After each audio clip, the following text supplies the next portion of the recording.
Open Your Eyes is brought to you by the Belize Bank. Our country, your bank.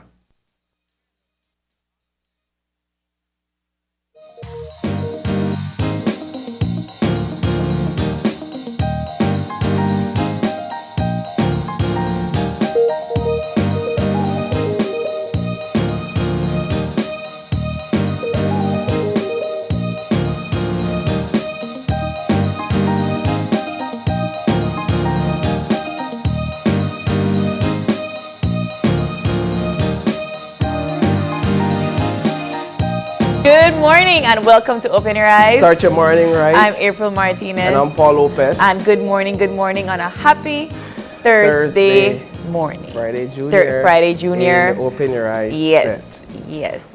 Very nice day, better than yesterday. Yeah. In terms of weather, very nice, very cool. People I understand are out. you may have been under the weather yesterday. Anyways, I'll just say this much that we missed you on set yesterday morning. I felt very bad having John be all alone, but listen, let's be very honest. John was perfectly fine yesterday. John was fine yesterday. He was in the midst of all those beautiful women, Miss Universe contestants, as well as some of the guests. Yes. And John did very well. You know, one of the things that I have to say about the Channel 5 family and just everybody that here is on the set.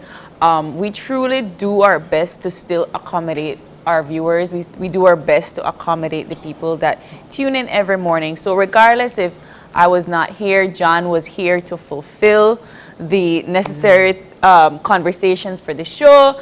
But he'll be back again tomorrow, and I promise I'll be here again tomorrow as well. Yeah, April, but what about yesterday's news and some of the headline stories coming out of yesterday's newscast? You know, I frequently, now I frequently watch the news. Yeah. And it's one of the things that it's a trend. We dive into politics, crime, violence, different hard-hitting stories. And every time we have a newscast that is just so dense with just bad news all the time, I always find it difficult to come here in the morning and say, let's discuss this topic again, you know.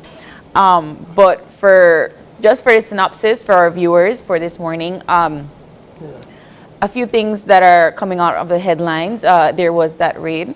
Well, you know, I was trying to say it's not a raid, but well, it was more a search. But I have to say that these are things that the people want to hear. Yeah. Well, you know, whether we like it or not, this is the rodeo we ride, and this is the activities we're engaged in terms of what we do here. And if the people say they want it, if the people say they want the hard-hitting news, if they say that they want to know what's happening, then guess what? We let them know what's happening. We let them know what's happening, but it's always up to you, the viewer, the person that's reading the news, the person that's watching Open Your Eyes, to make your own conclusions as to how we discuss these stories. Because for me, every time we have new segments like last night, my conclusion is we have to do better. Right. As a society, we have to do better. We have to hold ourselves accountable. We have to hold the people that are in power accountable for their actions, and we have to just try to be more positive. Well, you know, yeah, just right. So going right into it, just to spend a brief moment talking about some of the headline news. Yesterday, we saw what was a search at the 4th Street Tourism Village. Quite an interesting development. Right. It's particularly where Pharmacy Express is concerned, and the several other pharmacies within the tourism village that's associated with Pharmacy Express. Of course, there are allegations being thrown out there as to the what prompted the search. Yeah. In terms of the information that was reportedly received by the Ministry of Health personnel, in terms of what the search unearthed as a result, and of course information suggesting that calls from higher up, reliable information suggesting, alleging even that a call from higher up may have led to Ministry of Health personnel standing down after searching 2 of the 4 pharmacies that they reportedly received warrants to search. So this was a big operation yesterday that went on for hours, in fact. So as we understand it, this search began as some sort of routine check to ensure that things were in order at these pharmacies sometime around 10 a.m. And that ended at about 4 p.m. Yesterday evening. So we're talking about 6 hours of non-stop. 4 different entities. Right, 6 hours of a non-stop investigation. But there are questions to be answered coming out of the investigation. It's also important to note that these kinds of searches or these kinds of raids, they don't just go in abruptly and do it based on a tip. You know, they have to have a lot of information and enough evidence to carry out this kind of search. I would imagine then that this has been an investigation that has been ongoing prior to this search. Well, that is my understanding of it. Yet anyway, to be ascertained right? Whether or not that is in fact the case, or whether, as in terms of when was this tip received. You know, this kind of these kinds of headlines to me make me go deeper into a rabbit hole, and this is why Marlene tell me we can't go down rabbit holes on TV. But when we think about our healthcare system, when we think about how we access certain pharmaceuticals, how we access certain controlled drugs, you know, how you are able to get away with writing a doctor's note. If your friend that one doctor and you don't want to go to work today, you could just be like, hey, Bally, write me down this paper, and you'll get away scot-free. These kinds of things are not new to us and our systems and our society in Belize. We don't have proper documentation in our system when it comes to insurance, when it comes to how you access certain pharmaceuticals, even when it comes to how you access healthcare, you know, and all of that to me is something that we need to go further into research and how we can fix certain things in our system, because something like this is serious. The fact that 4 different pharmacies are being allegedly accused of providing, distributing controlled drugs and substances, that should count as a little bit of an alarm, especially if that is your pharmacy where you go and you purchase certain items, right? Right. Well, as we understand it, of course, these pharmacies, they provide specifically to cruise ship passengers, so that's one thing there to consider. But looking at it externally, it does present a potential for a black eye to the administration, to the Ministry of Health, particularly to this administration, particularly considering the fact that this is the very pharmacy that the Social Security Board green-lighted a loan for some $7 million to, and while the situation there in terms of the operation yesterday and that loan may well not be associated, they're not one and the same, they can't be perhaps placed in the same basket.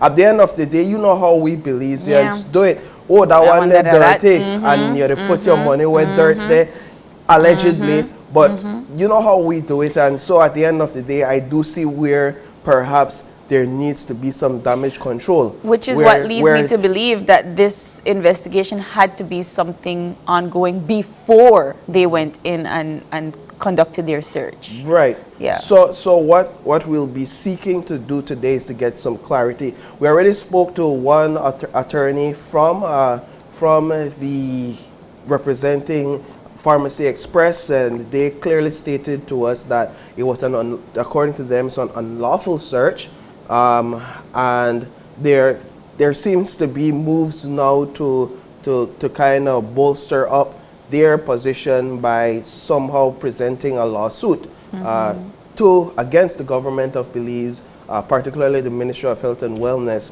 where this search is concerned. So we'll be following up on that today. Hopefully we could get a comment from the Ministry of Health to kind of solidify or respond to some of the allegations that are out there on platforms, on media houses across the nation. So that's one of the things that we saw coming out of the news last night. We also saw an unfortunate incident unfold in Ladeville yesterday, where a family of 10, April, a family of 10, they were displaced due to house fire. Arson. That is an alleged arson. I mean, imagine you're in your house sleeping as a teenager or as a young adult, and then bam, you start to smell smoke. What's happening here? And then to realize that your house is in fact on fire. So when we got there, of course, we had to kind of maneuver around the rains, because it was I saw you covered that story. Rainy day yesterday. But we did an interview with some of these young men from the house, some of the residents, the young men, inside a van. Yes, because that's where they were seeking shelter. Yeah. That's where they slept for the night. And then there's also a makeshift tent there, and it's in that makeshift tent that the matriarch of the home, the grandmother, and her granddaughter slept last night. And of course, you know, for her, this home is of sentimental value. It's her childhood. And so for the grandmother, she didn't want to leave the night. I understand that she left the following day to go and stay with a sister. I believe she left to go and stay with a sister or one of her daughters.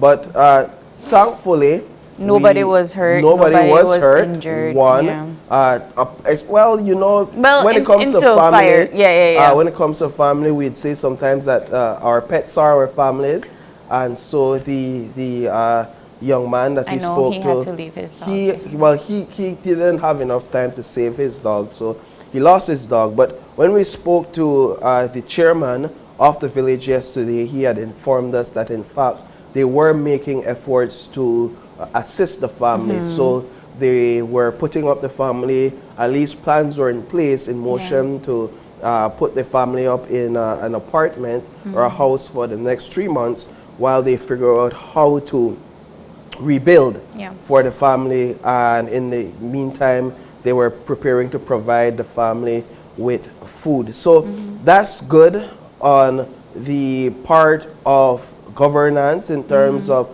the quick response that was given to aid this family. And so we do have to say kudos on that end. I do. I definitely this was a hard story to listen to, just because of the, remember when I said we have to do better? That's always my conclusion. That is one of these cases where it seemed to be an act of revenge, allegedly seemed to be an act of revenge, alleged arson. They have somebody in pursuit. They're trying to figure out the main cause behind why somebody would want to do something like that. They have their speculations and so forth, but you know, this blatant act of violence on one another is unjustified. Indeed. There is no real reason, and I see the long-term damage that this will cause. You know, you have to build back a home. You can't bring back the memories and the sentimental value that your home had for you. So that is gone. You know, and the matriarch of the home, thank goodness nothing happened to her. Thank goodness nothing happened to anybody. Like, you do have positives out of this story, but this was unnecessary. You know, and so kudos again to the government. Thank you to everybody that is assisting them. They still need assistance, I believe. And so if you are in and around that area and you have the capability to help them out in any way that you can, please do so. They need that help. And just to end this segment of what's buzzing on the news, let's try to do better. Let's try to do better. We don't need this senseless act of violence. This just delays progress in our society. But we got to move on to our show for this morning, and we try to motivate you every day on this show. And we always do that with our eye opener. And our eye opener is taken from dailyom.com, and it goes like this. Change will occur in almost every aspect of our lives. We can learn to embrace it while releasing the past with grace. When we find ourselves going through any kind of change in our lives, our natural response may be to tense up on the physical, mental, or emotional level. We may not even notice that we have braced ourselves against a shift until we recognize the anxiety, mood swings, or general worried feeling toward the unknown that usually results. There are positive ways to move through change without pushing it away, however, or attempting to deny that it is happening. Since change will occur in almost every aspect of our lives, we can learn to make our response to it an affirmative one of anticipation, welcoming the new while releasing the past with grace. Sometimes the shift from denial to acceptance is all that is needed to ease our anxiety, allowing us to bring our memories with us as we move through nervousness to joyful excitement about the good to come. Thoughts, Paul? Change, April, change is never an easy thing to accept. But if it's one thing we know for sure is that nothing ever really stays the same, right? And so we have to find space and area, a space in our lives to allow change to happen, to allow change to take place. Yeah. If not, we hide ourselves from the realities around us. We would hide ourselves from the truths around us and what's really happening around us. And life requires that we change. And the truth of the matter is, naturally, nature in and of itself will cause us to change. Yes. So our age changes every single day. Don't let me remind you all out there. Our size changes. Our weather. The weather changes. The clothes that used to fit us as a 5-year-old don't no longer fit us when we're 10 or when we're 15 or when we're 20, 25, 30. But so life teaches us naturally how to embrace change. But you know, the reason why it's so difficult for us to do that is because yes, we as human beings change, right? That's a natural phenomenon. But sometimes we get so caught up in our routine. We're so happy in our routine. We're happy in our space because it is safe and it is comfortable. And because we do that, when something kind of uproots us from that routine, we are not prepared. We don't know how to handle it. And so that is where the anxiety and the mood swings and that emotional response comes through, because we're happy in our routine, or at least we're comfortable, I should say.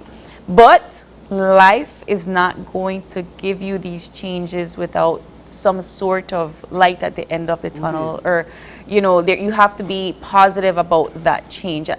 At the beginning, it might seem scary. At the beginning, it might seem for the worse. It might feel like the sky is falling because you don't know how to accept or approach that change. But in the end, you will see that good things always come true. Indeed, imagine that we are so conscious of the change in our lives and the happenings that we decide that even though our waist no longer fits a size 25, for example. Paul, you try to tell me that we need to go to a gym? No, I'm just saying, even though our waist don't fit that anymore, we deny the fact. And do we? And we say, all right, we are still keep that, when in fact we need a size 30. How perhaps ridiculous would that be? Well, we don't necessarily do that. We tend to adjust and adapt, and then afterwards realize that, you know what, this size 30 actually more comfortable. I look good. I actually look good. Yeah. I look better than when I couldn't button my pants, for example, in a size 25. And I think with change, yes, it's hard to accept that, yeah, wali belly, I got wali belly now. Or you could exercise and make that change so that you go back to the way you want to be. but you know, and that comes with change. That comes Routine. with You have change to now as go well. to the gym. You don't have to eat differently. If you want to seek those changes, yes, I know where you're going to go, Paul, but yeah, well, I mean, change is relative. Take me off course, but to the same exact point, April, so I appreciate it. Change is relative, and we hope we motivated you this morning to accept the change in your life and to be positive about the outcomes. But we got to get moving into our show for this morning, and we have the folks from the National Met Service on the line. Good morning. Good morning. How are you, Francisca? I'm doing fine. How about you guys?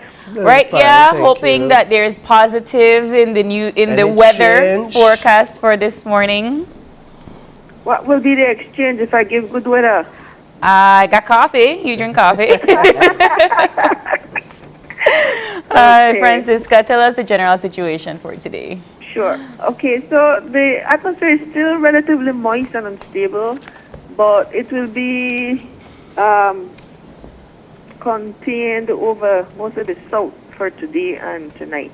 Currently looking at this radar, I'm seeing Belmopan area. Sorry guys, they're getting some light rain. And then farther south, we see heavier showers. So from Belmopan southward, we're seeing showers and rain. And I see that continuing for the rest of the day and part of tonight. The rest of the country will be seeing isolated showers. Libeta rain. That's right. And the winds? The winds, okay, we'll be seeing winds out of the east, 5 to 15 knots, producing choppy seas or 3 to 5 feet waves beyond the reef. All right. And what about our temperatures, our highs and our lows?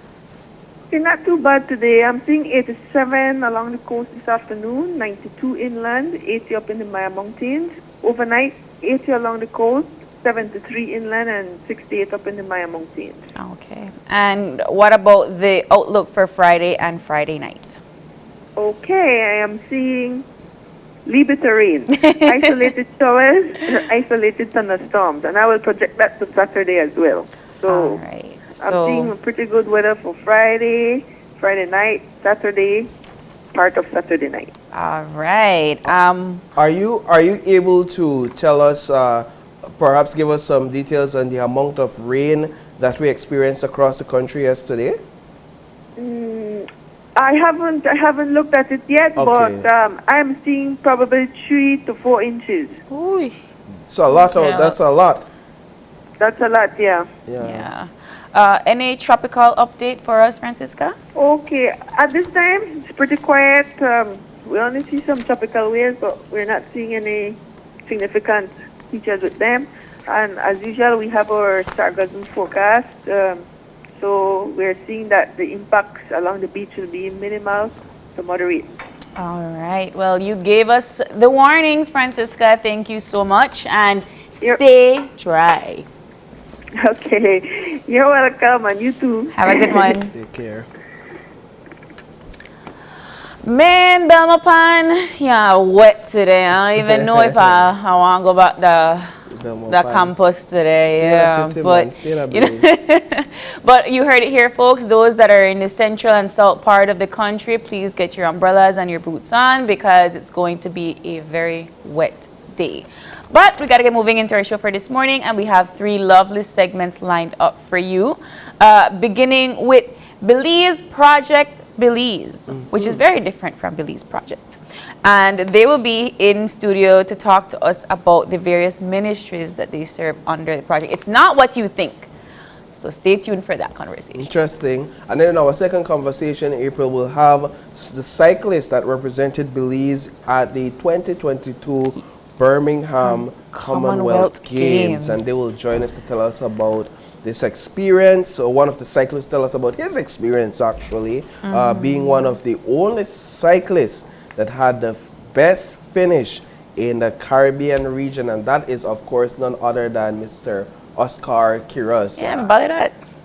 A household name Yes. across the country now. And we wrap up our show this morning with Love and Love is Love. We will be talking all about Pride day, and representatives from UniBAM will be here to share their accomplishments for today.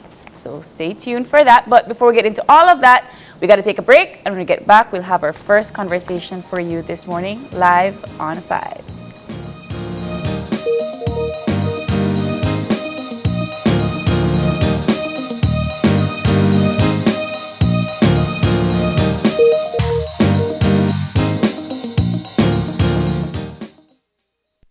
Hola usuario de eCash, la aplicación eCash está disponible en español. Cambiar el idioma de tu aplicación de eCash de inglés a español es rápido y sencillo. Deja mostrarte cómo se hace. Primero, abre tu aplicación eCash. Introduce tu PIN. Toca el icono More en la parte inferior de tu pantalla. Selecciona Security. Selecciona Language. Y luego selecciona Spanish. Vuelve a introducir tu PIN y ya está. Tu aplicación de eCash está ahora en español y puedes seguir disfrutando de tu cartera digital eCash. La aplicación eCash de Belize Bank te hace la vida más fácil.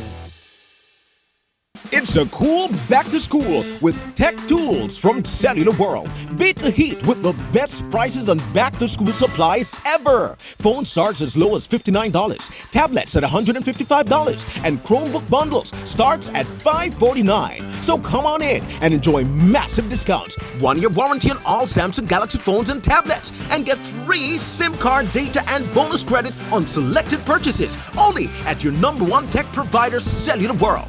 Visit us at our stores in Belize City, Belmopan, and San Pedro, or shop with us online by sending us a message on WhatsApp at 615-5141. Find the perfect back-to-school bundle from July 4th to August 13th, only at Cellular World. Make your summer better. Over $35,000 in cash and prizes with Smart Summer Sweepstakes. Here's how you can enter for a chance to win.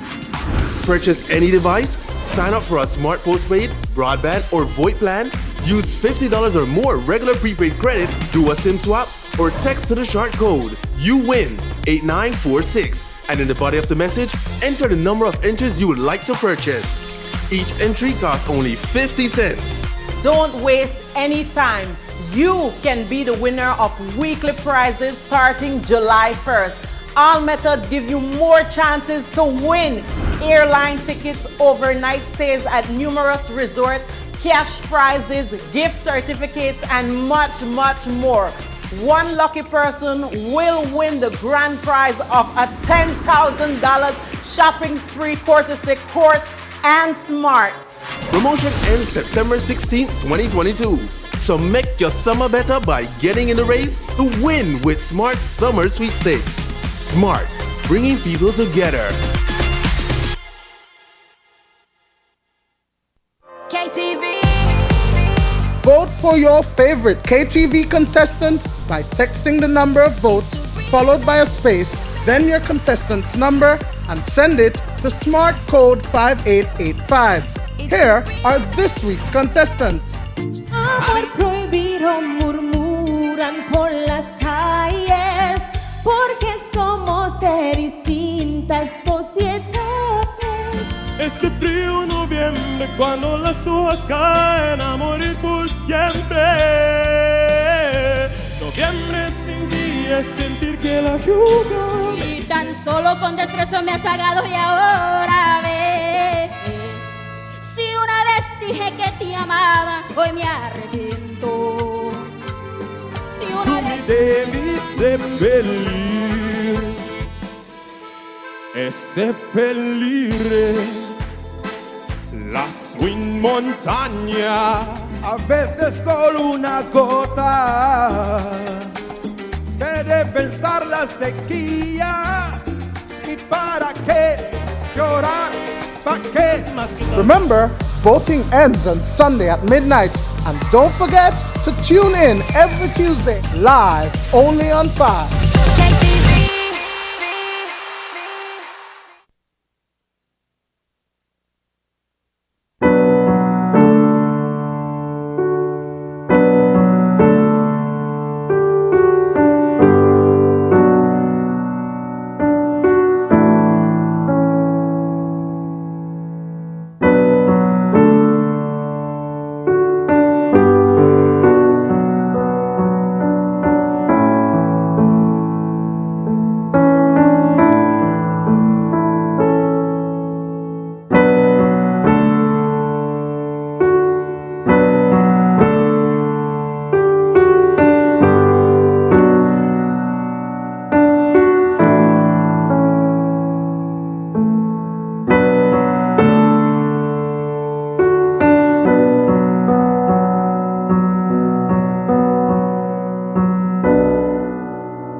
are back with our first conversation this morning.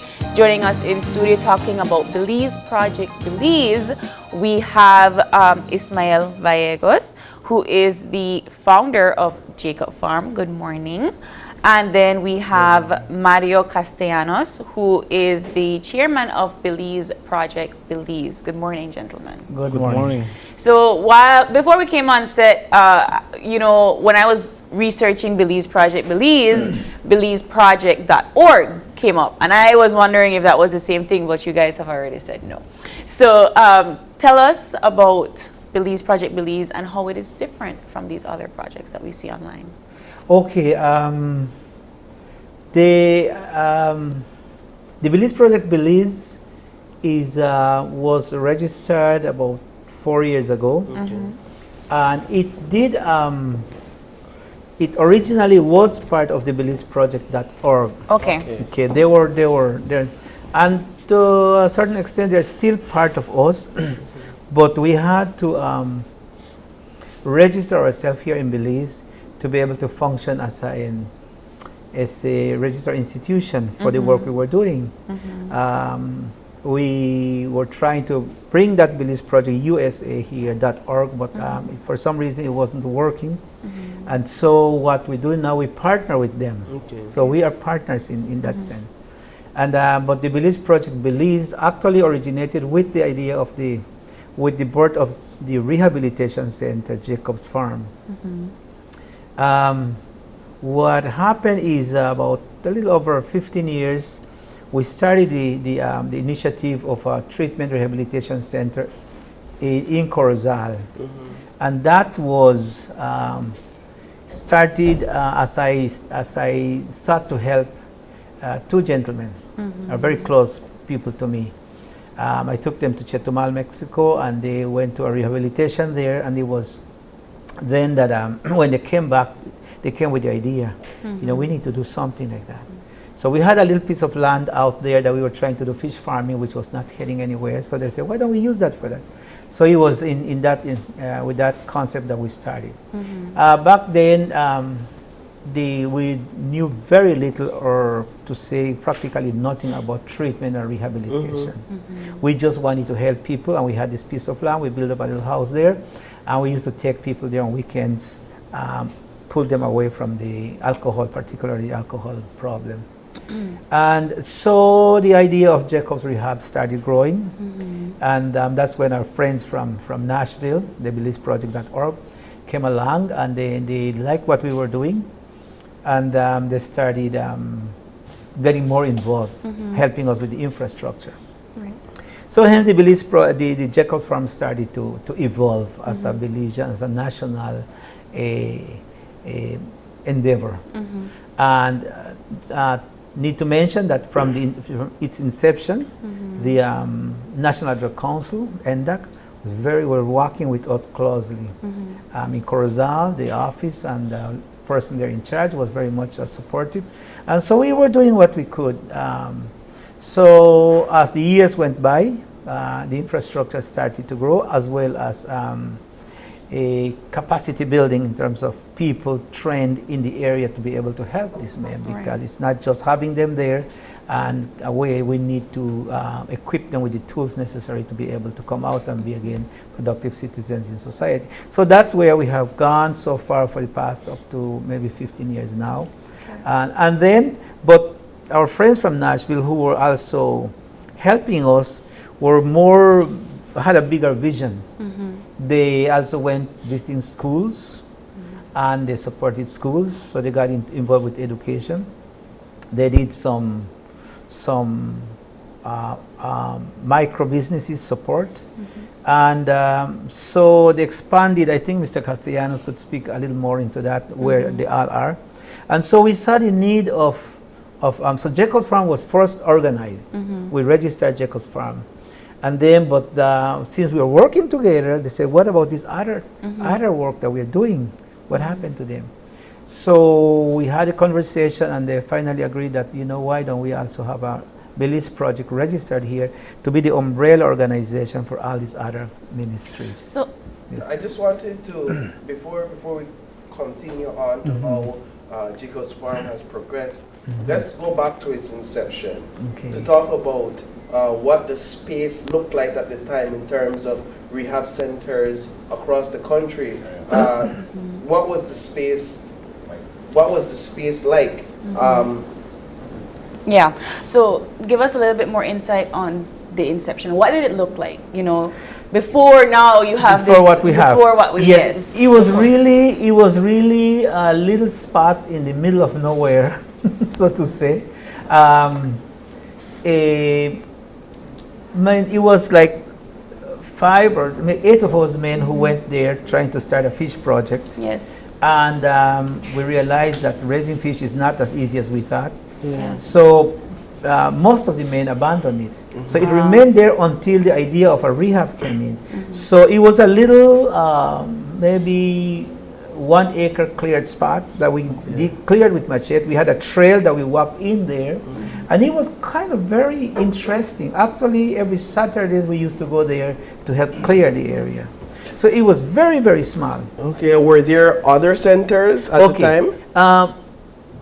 Not that we know, except for Rimmer in Cayo. That's about the only one, because NDAC also, with the assistance of them, we toured some of the facilities, and that was the only one that I remember we toured and visited to see what they were doing. And most of them were, even the one in Chetumal, outside Chetumal, or farm-centered based. So that's probably why we decided, and ours is also outside. I want to get into the projects, right? Because I know that there are various houses under Belize Project Belize. So Mario, if you want to talk to us about the 6 months program and the different other entities that are under Belize Project Belize. Okay, sure. Yes, I've been chair for the Belize Project Belize for the past 2 years now. I am a graduate actually from Jacob Rehabilitation Farm Center.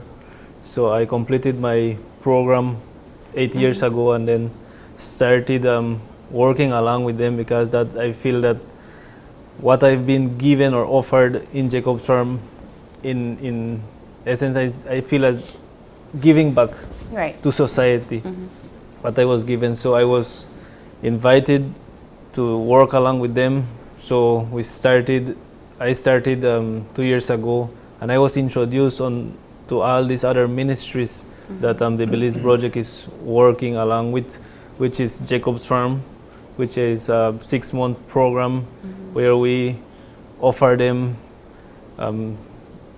the necessary tools for them to be able to get back to society as a transformed men, so they can actually function as productive men in society.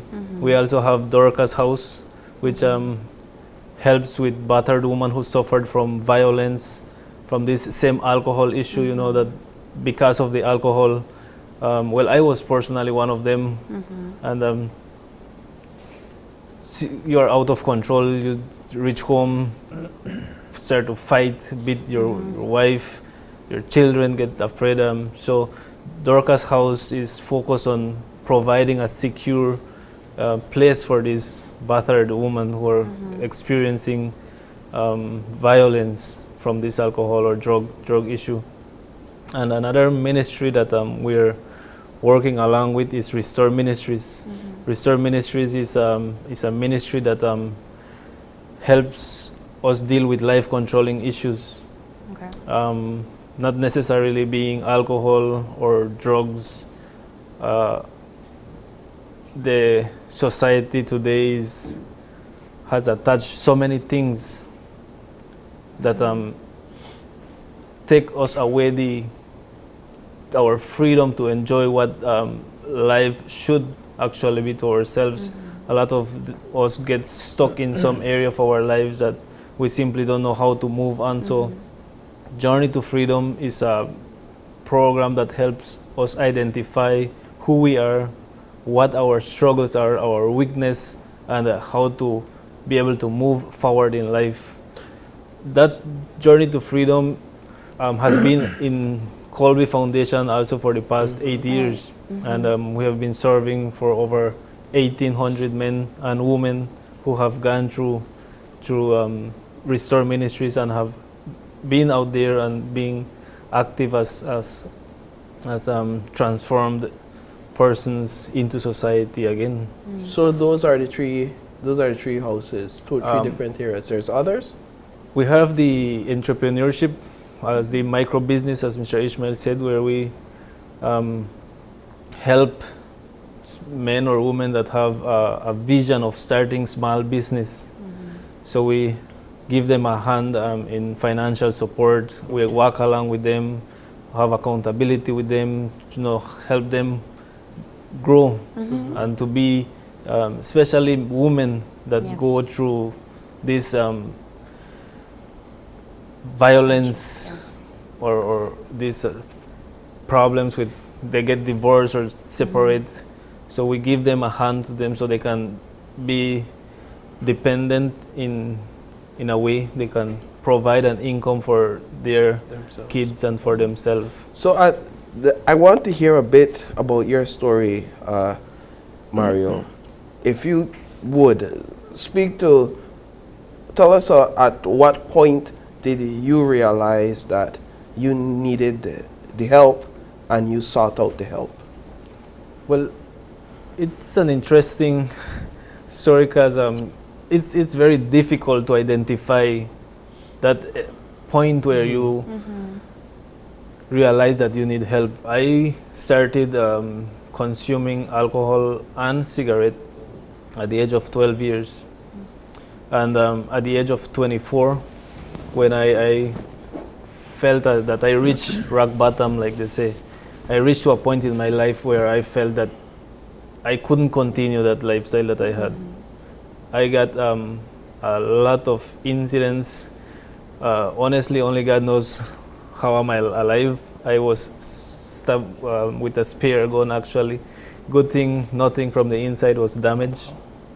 And Mr. Ishmael can recall the first day that I reached there with short pants and barefooted with my hand cut because I was involved in fighting. That was my lifestyle before. Every weekend, drunk, fighting.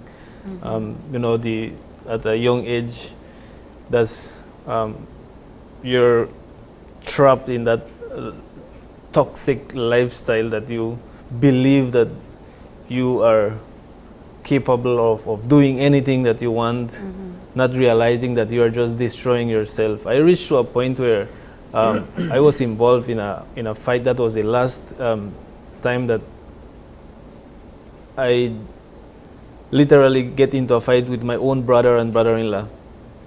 I took a bottle. I remember that night I took a bottle of beer and just smashed it in the windshield, and that's the same thing that caught my hand, and I was dragged with a vehicle, I would say about 50 yards, and the police was looking for me the next day. So honestly, I went to the rehab center not because of my own will. I went because of the consequences that have came from that. From your actions. My action. But while being in the program, I came to realize that my life can't continue that way. I need to change my life. I had my wife, my first baby. He was one year when I left him. And during the process or while being in Jacob's farm, I came to learn that alcoholism is a sickness. I was not aware of that. I had to admit the fact that alcohol had already taken control of my life. Mr. Ishmael was our facilitator there. He, through Journey to Freedom, which is one of our main materials there, he guided me through that book where it helped me identify what my problem was. And not only to identify the problem, but knowing how to deal with that. Well, that's where I wanted to go, because, we have, Belize is a safe space. We have various different centers for rehabilitation, and intervention. So when it comes to Jacob's Farm and what you all do there, speak to us about how you are able to help these people process that this is something that is difficult and this is a sickness, and how do you get them to remain rehabilitated once they've gone through the process? So it's a real challenge, to be honest, because I personally have gone through what the men that go into Jacob's Farm. First of all, it takes a lot of courage to accept the fact that you are weak or you are powerless over what has taken control of your life. That's the biggest step that the majority of men that come to Jacob's Farm are not willing to take. The fact that they don't want to accept that I'm a weak person, I can control this, I'm not an alcoholic, and going through the process, we try to teach them by their own actions or by the same consequences that they are going through at the moment. We'll try to let them understand that we have to accept the fact that alcohol or drug has already taken control of my life. If I love the quote that one of our residents said, I have to admit the fact that drug has taken control of my life. If I would have had the control over drugs, I wouldn't have the need to reach to a rehab center. I would be outside there enjoying my life. So we have the process which we teach to them, the process of change, which is 5 steps of change: the denial, the contemplation, the preparation, action, and maintenance. That's what basically we guide these men that come to Jacob's Farm. The first one is denial. We cannot keep in denial. Once we stay in denial, we will never be able to move forward in our recovery. The second step is contemplation. Contemplation meaning that you're aware that you have a problem, but you're not willing to take action.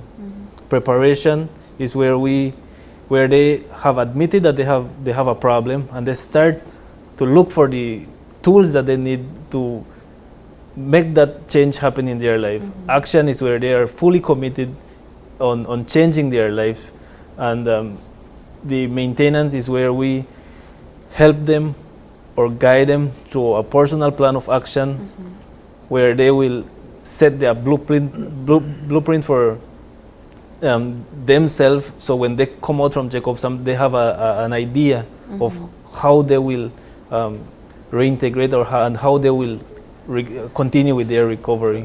So Ismail, take us to, this is the project now, this is what the men are doing.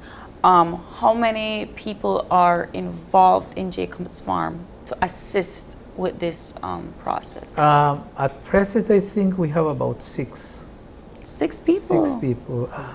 Wow. We've got Mario, who is the facilitator and the coordinator for the program, to run the program there. We have a spiritual counselor, Pastor Dan. We have Rodel Vallejos, my son, who is the director of the farm now.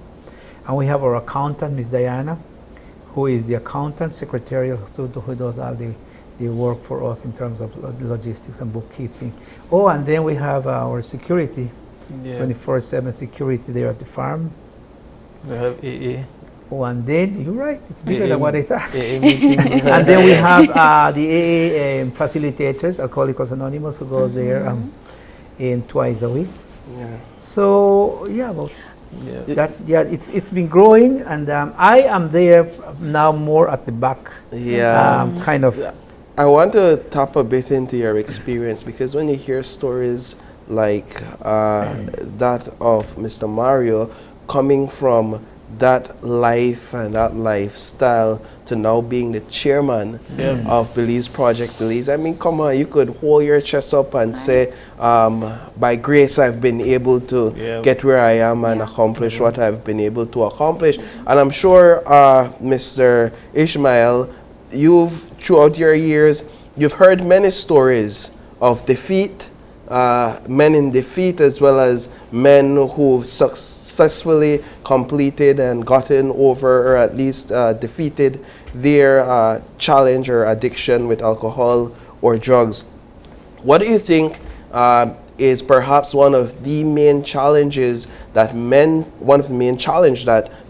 face in first admitting that I have an issue, I have a problem that I need to work on, and that I need to seek help for?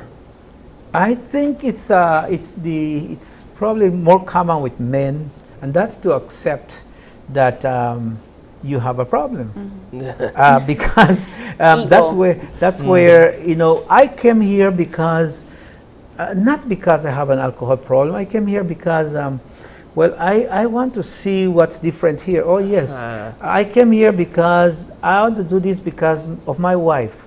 She's got an issue, so I came here to see how I can please her. And some of them say, well, I need my job back, or my employer said, so they have the wrong purpose of coming there. So as Mario said, in the process there we try to make them understand, look, unless you're ready to take a serious look at yourself, and the journey to freedom, I think we don't have a copy with us today, says this at the beginning, that there was this big company, it was the Ford company, I think, where they had a big breakdown in the huge machinery there, and they hired an expert to come. And he said, the expert walked around, and he went there, he just put an X where he identified the problem. And so when he sent his bill to the company, it was $10,000. And the manager right away said, could you itemize it? And he says, $1 for putting the X, and $9,999 for knowing where to put the X. So here it is. You come here and you play with that. You think you know where you're putting the X. You think you know where your problem is. But the truth is they don't. An addictive person lives in a delusion, false reality. And we see it there. And I see a lot of them, and I have seen, as you said, defeats and successes. We have been saddened many times by residents who go to the program. We see they're faking it, they're pretending it. They come back again, which is good. We always believe in second chance. As long as you have life, come back. I think because the time you spend there, we're investing in you also, our time and that. But we have seen also guys who've gone out, and then shortly after, they're gone. We see the news, very sad. And the guys here say, oh, you saw that? Yeah. So it becomes a conversation. But why? I guess ultimately, it's a choice that you have to make. You really deeply have to want that change. And those who have succeeded have not succeeded shortcutting the system. You've got to sweat it up. That's why it's a journey. In a journey, sometimes there's challenges, you stall, you might slide back, what we call relapse in addiction, but pick up yourself, get up.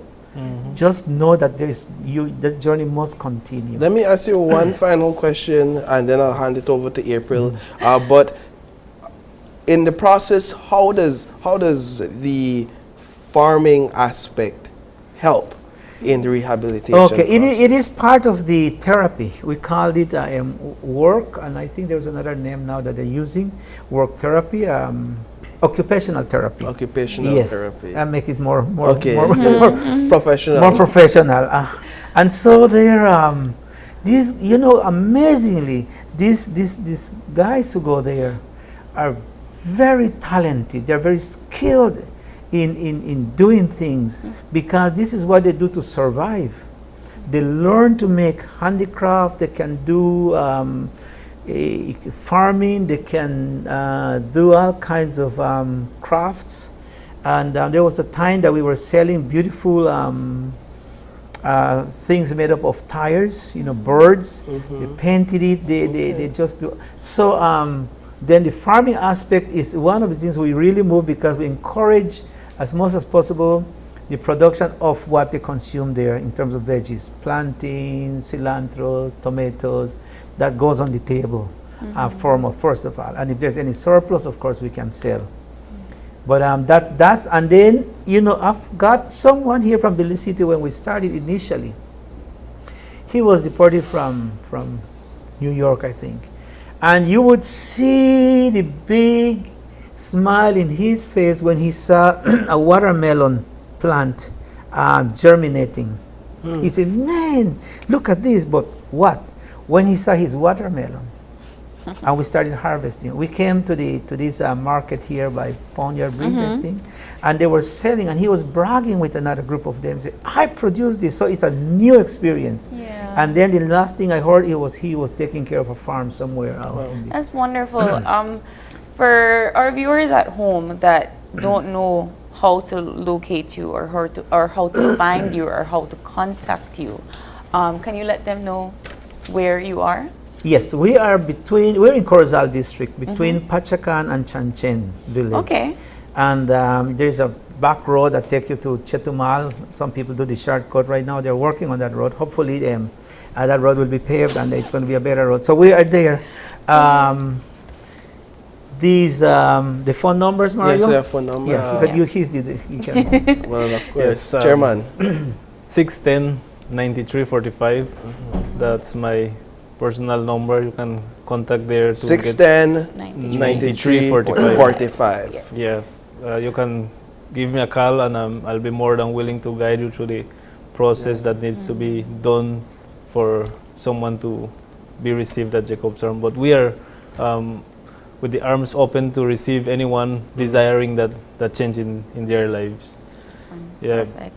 We also have a Facebook page, right? A Facebook page named Jacob's Rehabilitation Farm Center. Okay, there you go. Thank you, gentlemen, so much for coming in and for sharing your stories. Thank you. That's not easy to do. So it has been the reason I responded, I said, is because I was touched personally by very close relatives on that, and not that maybe I had my little drinking issue, but never to be anything that I would consider. But I was touched very closely, and that was what really prompted me into following up with this idea. And then, maybe to close down, I need to give you the analogy of Jacob's farm, because a lot of people call me Mr. Jacobs. And I'm not You're not Mr. Jacob. I am not Mr. Jacob. I'm not this man. But the idea of Jacob is, we took that name from the Bible. It's a biblical name. Yeah.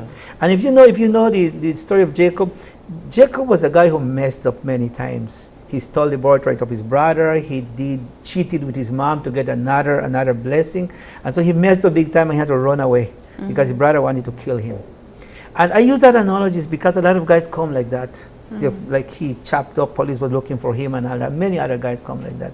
So I say, come. You don't feel your way out there. There's a guy in the Bible who's big time in the Bible now, and the nation of Israel exists because of him.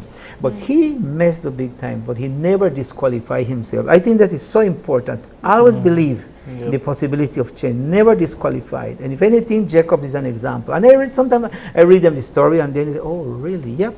So biblical people also messed up big time. That's a nice way to wrap it up. Biblical people mess up big time. I like it. Hey, come on now. That's what he said. I am repeating what he said. But thank you again, gentlemen, for coming in. And you're welcome anytime to come back. Thank you. And maybe for if a next opportunity was given to us, we would like to speak more about a gala fundraiser that we are planning to do in October. That's to raise funds to support these ministries, because the need is there. You can come back and we can talk all about the gala. Okay, sure. Perfect. And with that, we're going to take our next break. But before we get into that, Phoenix Boutique, the date night look. Go to Phoenix Boutique for your date night look. Check it out. Welcome to the Phoenix Boutique. Today we're getting ready for date night. We have a cider balloon sleeve satin corset top, a Zara metallic belt, American Eagle jeans, our Zara platform heels, and our Michael Kors sling bag.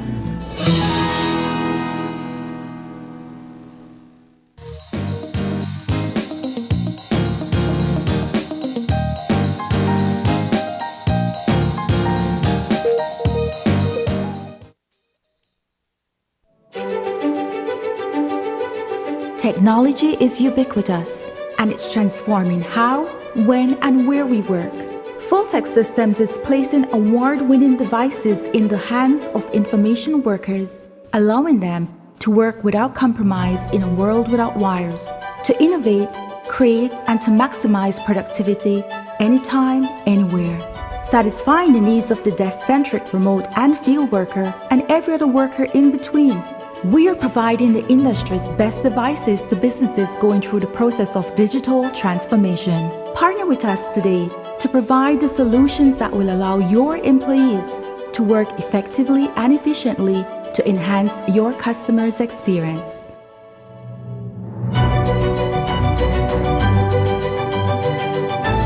Full-Tech Systems, your technology center, where you'll come for the price, but stay for the service.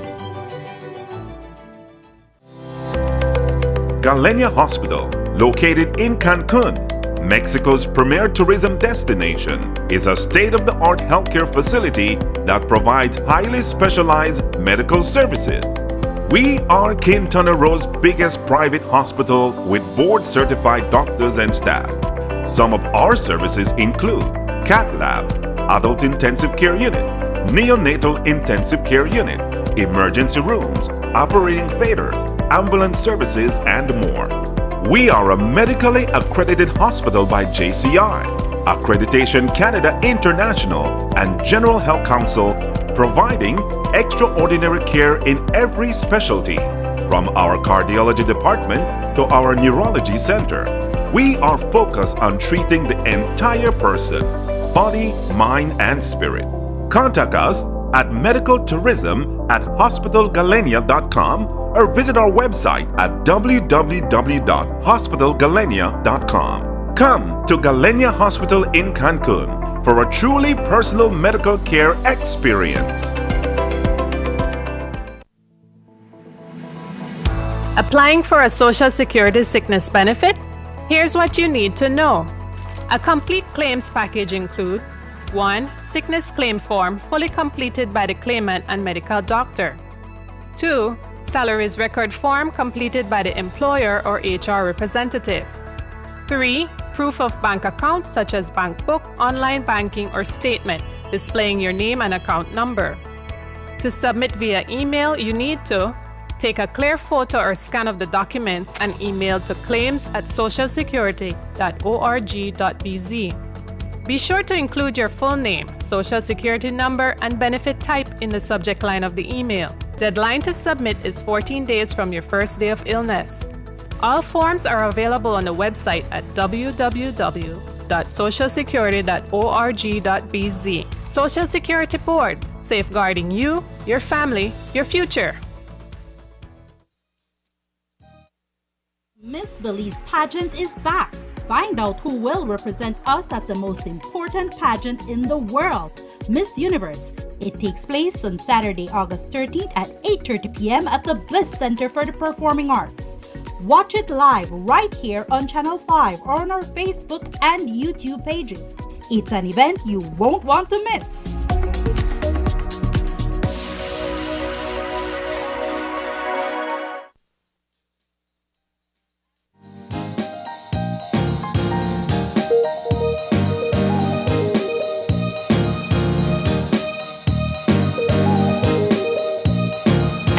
Are back with our second conversation for this morning, and we have someone who is no stranger to the media and to sports to join us talking about the Belize Olympic and Commonwealth Games. We have Oscar Quiroz, cyclist extraordinaire, competitor at the Birmingham 2022 Commonwealth Games.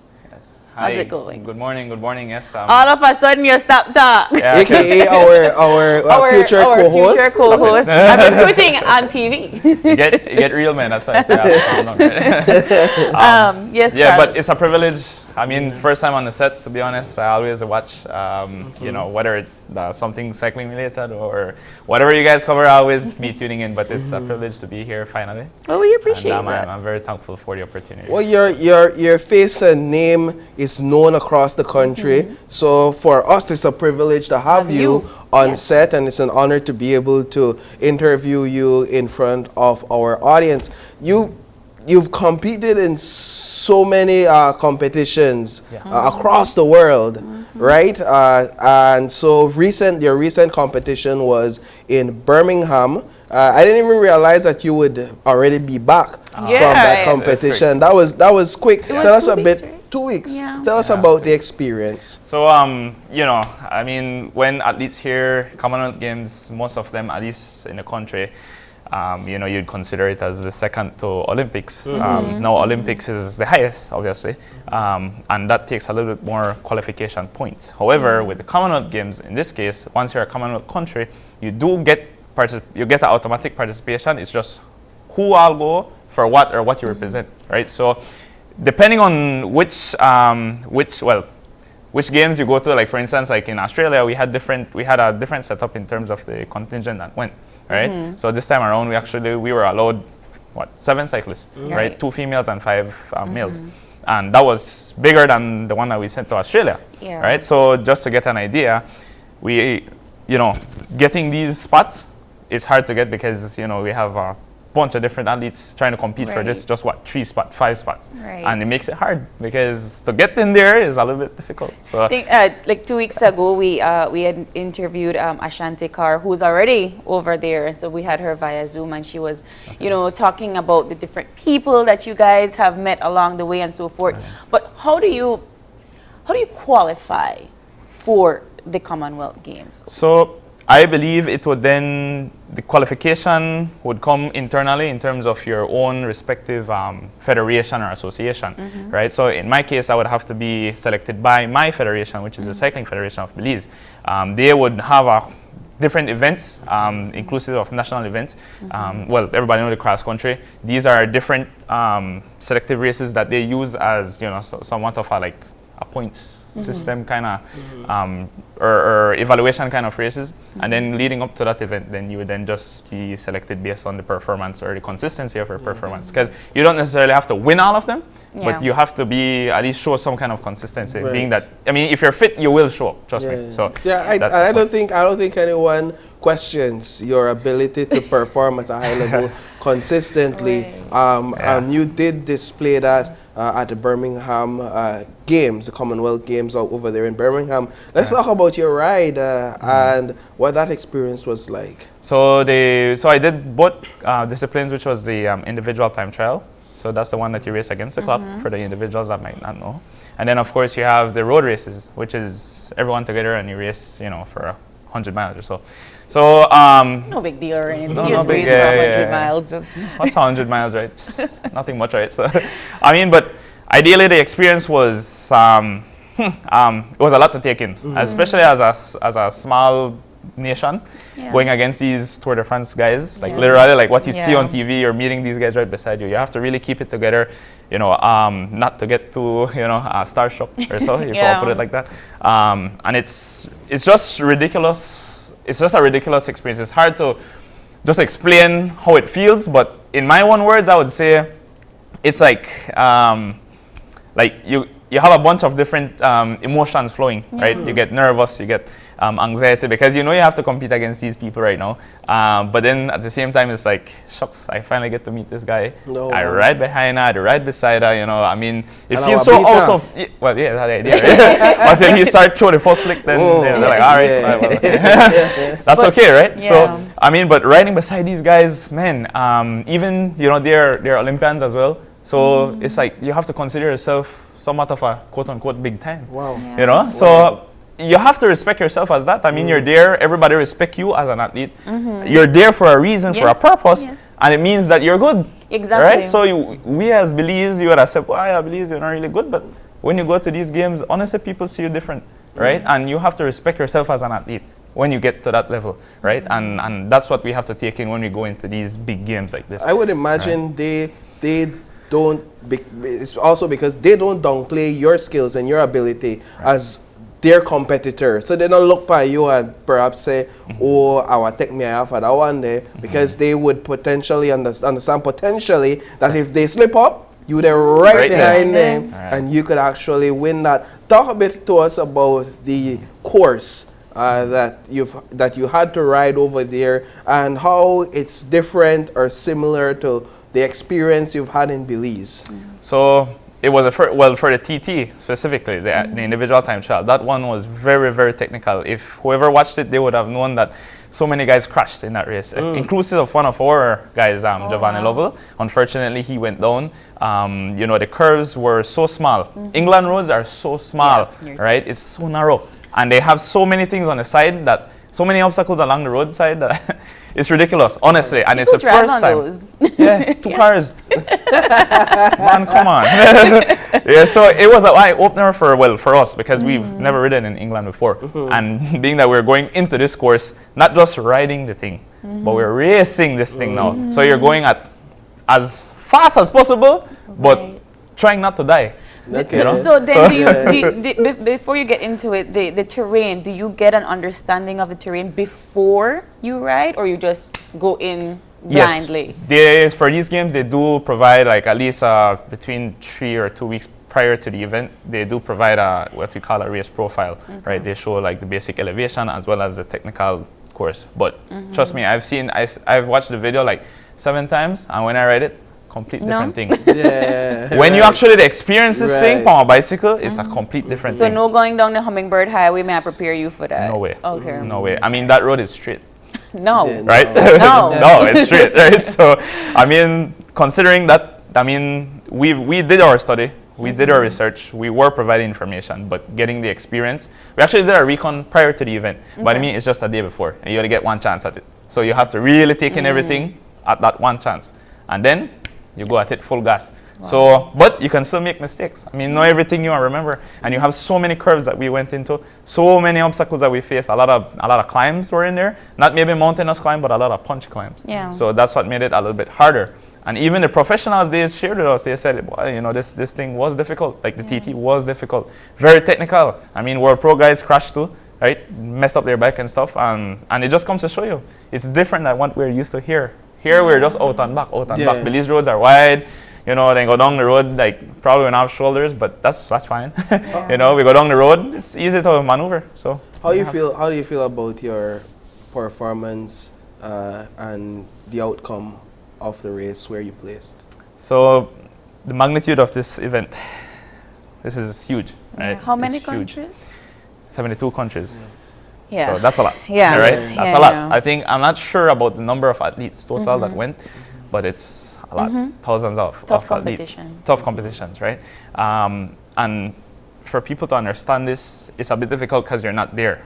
But we have Olympians there. We have people that we watch on TV there.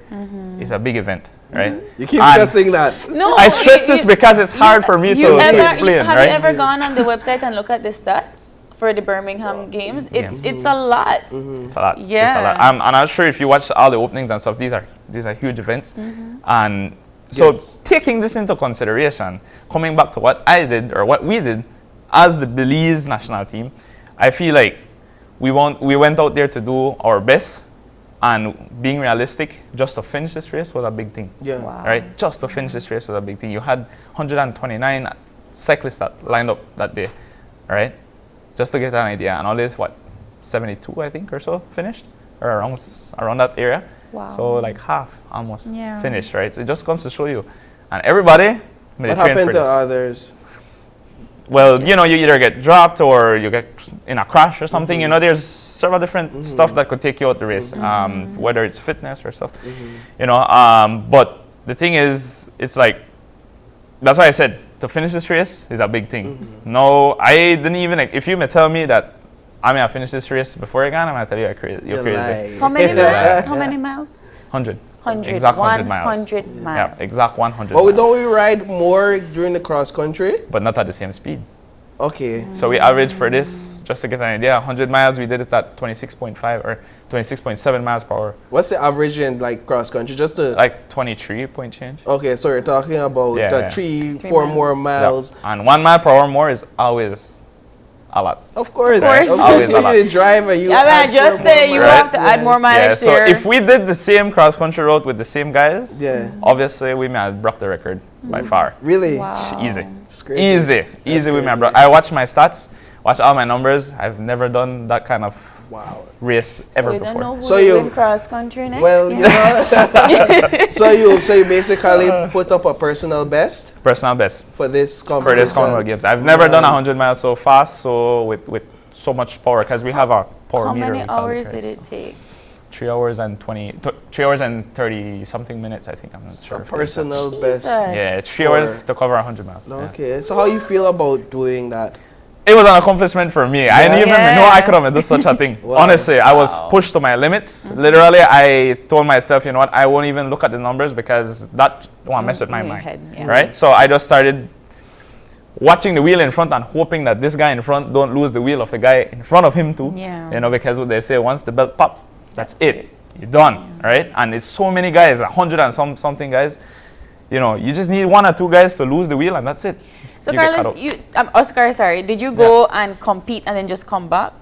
Yeah. So you never even stick around for any other games or so forth? No, because what happened is that you're pretty much you're stationed in like this bubble, right? Okay. So they house you, they give you food, they give you pretty much everything you want at any time you need it, right? I mean, everything is free, right? You get massages, you get free everything, medical support, except surgeries. The only thing is that it's not more like a vacation. But if I set out people and think but I mean the experience on a whole, you have to keep focused. Our event, like the latter part of the entire event itself, hence the reason we may have to always keep training. We have to go out, we have to make sure we keep focused. You can't lose focus or not, mess up your own stuff, right? And hence the reason why we had to wait till like the last day or so to actually like go at least walk around and stuff, because like as cyclists we can't stand a lot because you develop lactic acid when you do stand, right? So you can't be traveling all over the world if you intend to do good for a race, because you're not complete 100 So you miles. can't stand a lot as a cyclist. You don't want to, at least prior to an event, right? You don't want to do that. So when I say, why you didn't lay down wrong, I said, I was cycling. That's gonna be your. I'll have bike for ride later. So Oscar, you're riding the race. You cross the finish line. Are you aware at that time of what your placement is and the time that you finished the race? Absolutely not. Maybe just the time, right? Because I was clocking it on my. You were clocking. That was the only time I actually finished like look on it again, you know. So I just probably stopped, and then that's when I kind of saw something, but it was a little bit off, right? It wasn't the real deal, but they had the official time, so I wouldn't really know the official time, official placement and stuff. I didn't know that, you know. I just tried Talk to us about the the competition and the different peoples that competed with you before you even started your race. Who did you think was all right? That's the person to look out for. So obviously the Tour de France guys, you know, they're the big names. The Tour de France is the biggest cycling event in the world. Whoever goes there, you know, there's a reason they're there. And this time around we had a bunch of guys, at least like 10 off the back, that were there. So with 10 world pro guys there, that was ridiculous, you know. We may done aware of the names already. We may done the, like, you know, we know what these guys could do. We know what caliber riders we're going against. And just that made us know that the race was going to be hard. It was going to be hard from the gun, pretty much. Were you able to meet any one of them or just have a little chit chat to kind of get some inspiration and feedback? I did take some pictures with them, right? I made a couple pictures, but I talked to them a little bit, but not much, because, you know, these guys are well focused too, man. These guys are like really focused. Well, that's why I asked if you do. had the time, because I would have then asked if there was any advice that they gave you and so forth. But now that you are here and you are a phenomenal Belizean cyclist, what advice do you have for those upcoming ones that, like, I want to be like Oscar when I grow up? So, like I always say, this is an underrated term, but I feel like you have to work hard, right? Belizeans have a lot of talent, don't get me wrong, right? And this is the reason why I kind of want touch base with the government and make them realize. Right thing that come right there. Yes, I need the government to realize that they have to do like what a lot of countries they do and actually, dedicate invest some kind of salary or something for our athletes, because that's when you are really say what we could do out there that upon a global scale. It's a job. Exactly. And the day we do that, the day people are really start to Belize in the athletic world. We're done today. We just need that additional support, right? And that's the reason why I feel like, honestly, this is the one breakthrough. We've had plenty of different athletes go up there, even in the past, but they probably never get that support, so they couldn't continue with their career. Right. And I don't know if they could have a voice for them word, but I could voice mine no. Right? So I just say when I could, right? And I honestly feel if we could get the financial support, at least that, and get things together, we could do a lot more than what I did right now. And I just want to show this to individuals outside that I have a regular 5 to 8 job. I was going to ask. 5 to 8 hour job, right? Yes. And I have to find the time to balance everything around this, right? Exercising, yes. training. And I did go up against guys who do this as a job. Yep. Right? So there's no way I'm supposed to keep up with them guys, right? Technically on paper. But I did, right? I did. To some extent, I did. And that's the reason why I am proud of what I did, what the team did, and we always have to recognize these things. Yeah. So now I want to make people realize what more we could do. Yeah. This is a little bit what I did though. Imagine we had the luxury of having this me having this as a career. For right? for those who are not aware, because we keep talking about the race and your placement. Yeah. But for those who may not be aware, you placed out of the 129.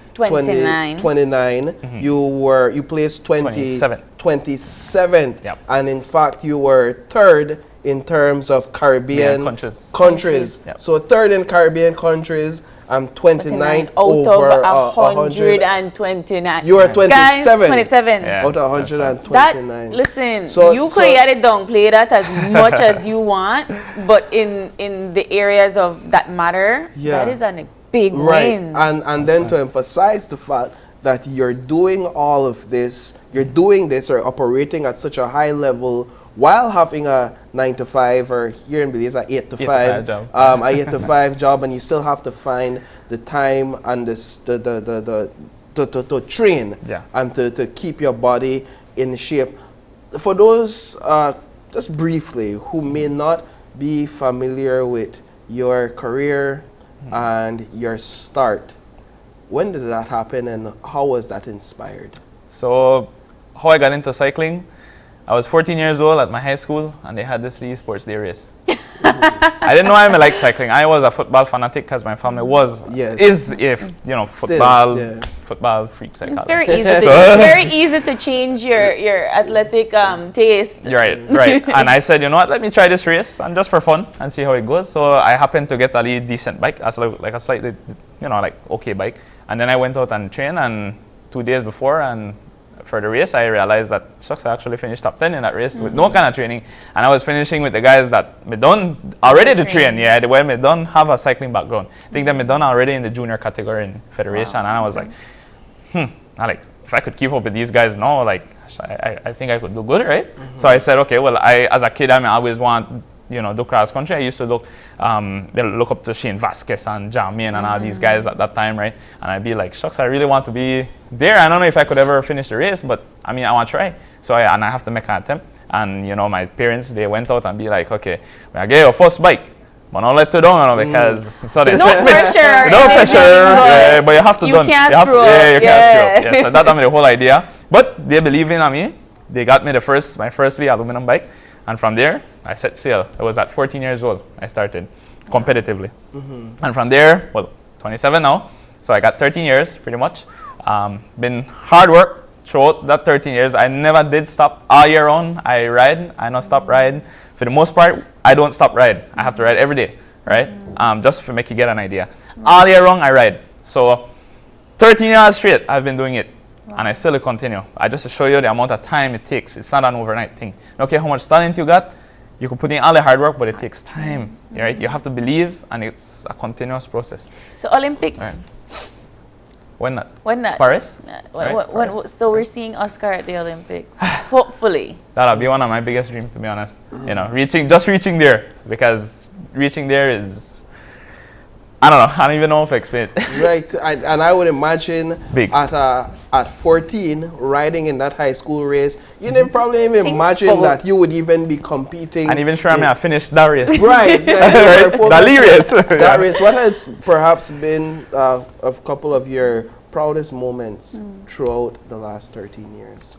That's a very good question. Obviously, the results are the biggest ones. I mean, I've had a lot of different results, but I feel like when I go out internationally, that is what means a lot more to me, because it shows that I'm not just good in Belize, right?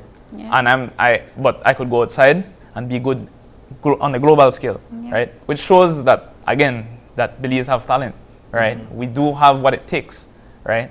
And when I get those international medals, to me, that will speak out a lot more. And I want to make people recognize this, right? Recognize that I get silver at the Caribbean Championships and 2 bronze, you know, just recently. Of course, we had a lot of past cyclists who do the same.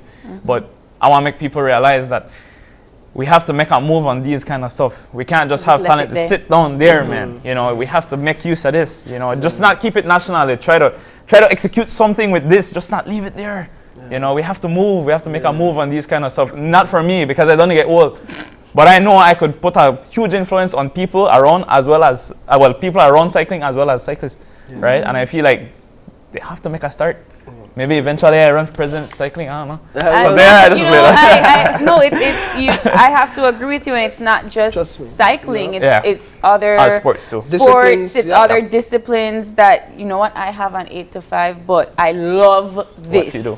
And so I have to dedicate some time to this, otherwise I will never be able to move This forward. is one of the areas that we've been hearing athletes continue to speak about.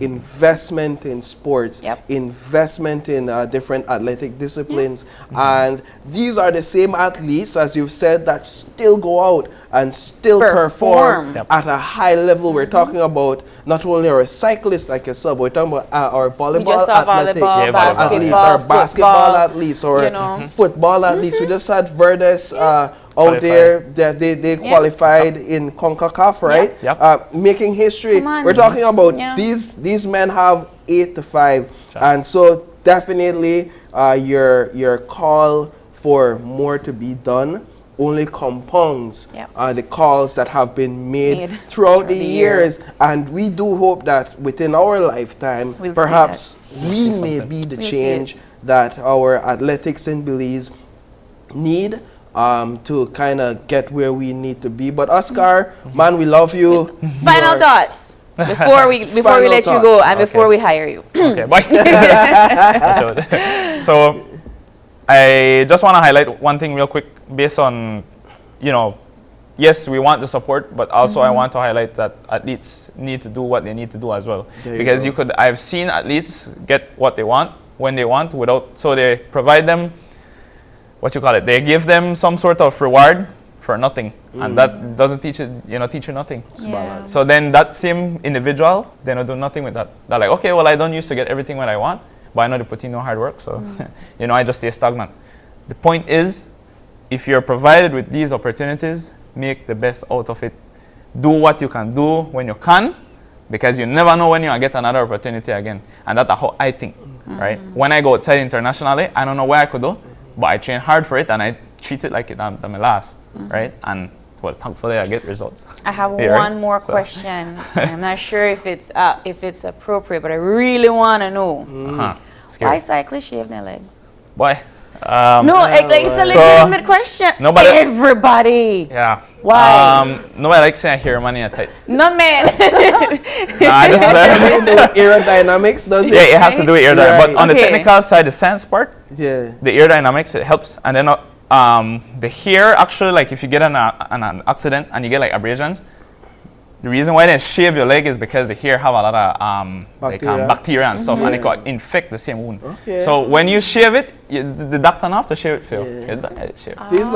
Please not ask why cyclists use tights, because then No, but that is logical. But I couldn't understand the shaving part. Yeah, because, but that's why. That's the main reason why. Well, now I know, and now you know. Yeah, now you guys know. Yeah. Thank you so much, no Oscar. problem. Always a pleasure having you, and we hope that you come back, and best of luck in the future. We hope to see you in Olympics. No problem. And with that, we are going to take our next break, and when we get back, we'll have our final conversation, so stay tuned.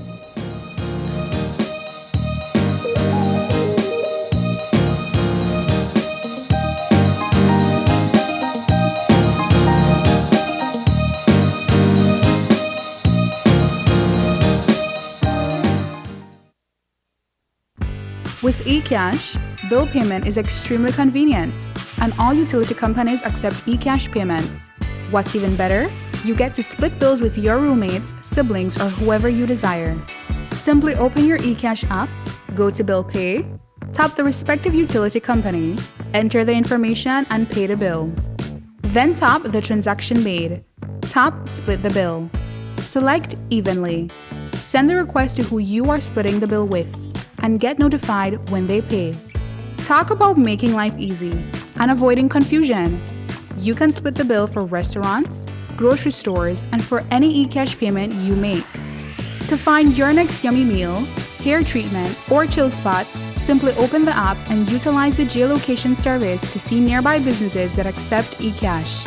Geolocation and bill payment make life a whole lot easier.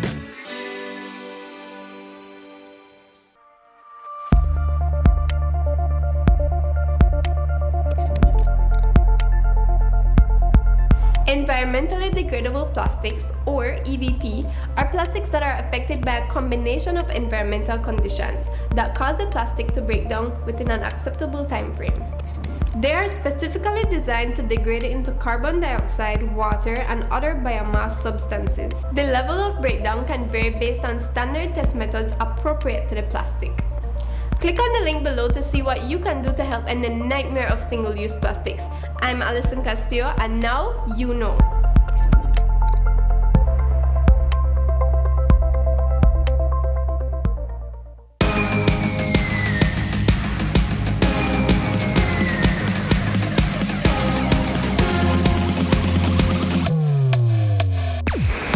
Download the SmartStream app on the Android Play Store and create your account to get access to movies and stream at home or on the go. Prepaid customers can purchase regular data packages or get a discounted rate on a special SmartStream package by dialing 7737. Postpaid customers will be billed monthly. Never miss a movie again with SmartStream. KTV. Vote for your favorite KTV contestant by texting the number of votes followed by a space, then your contestant's number, and send it to Smart Code 5885. Here are this week's contestants. Amor prohibido murmuran por las calles, porque somos de distintas sociedades. Este frío noviembre cuando las hojas caen a morir por siempre. Noviembre sin ti es sentir que la lluvia. Y tan solo con desprecio me has pagado y ahora ves. Si una vez dije que te amaba, hoy me arrepiento. Si una vez Devi seppellire e seppellire lassù in montagna.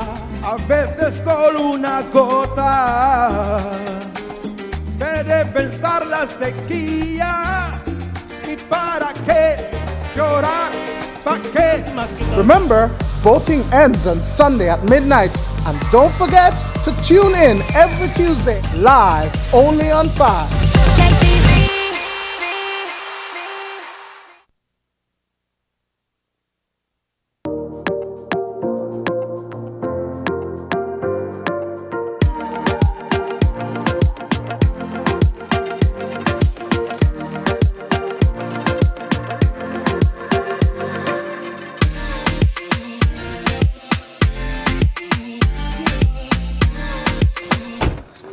Wow. Oh my God, she drunk, but no hurry, I got this. Goodness.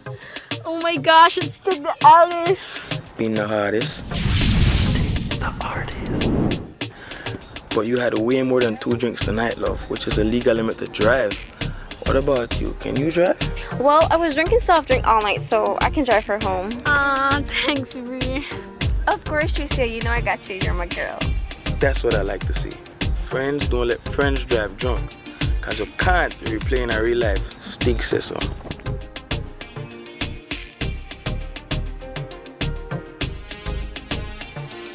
Can't replay in a real life.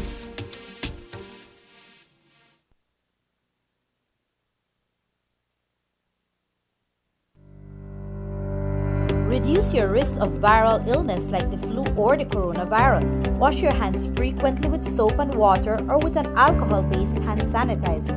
Cover your nose and mouth when coughing or sneezing with a tissue. Throw away, then wash hands immediately. Avoid close contact with anyone who has the cold or flu-like symptoms. If you become ill, please visit your doctor or nearest health center and share your travel history. A health and wellness message from your Ministry of Health.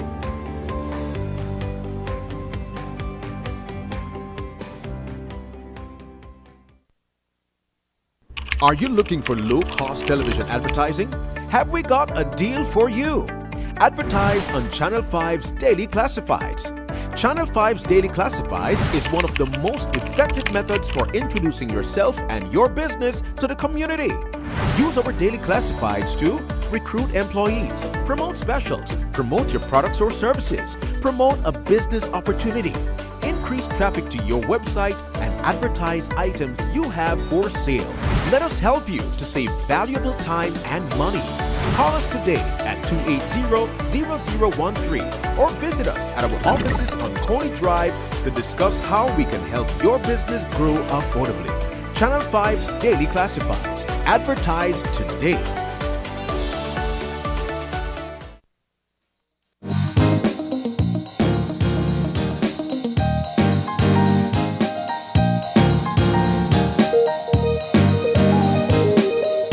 All right, welcome back to our third and final segment. Yes, yes. And so for this segment, as we promised, we'll be talking about Pride Day. And we have in with us the Executive Director of UniBAM, Caleb Orozco, as well as Amir Gonzalez, who is a member of UniBAM. Good morning, gentlemen. Good How are morning. we?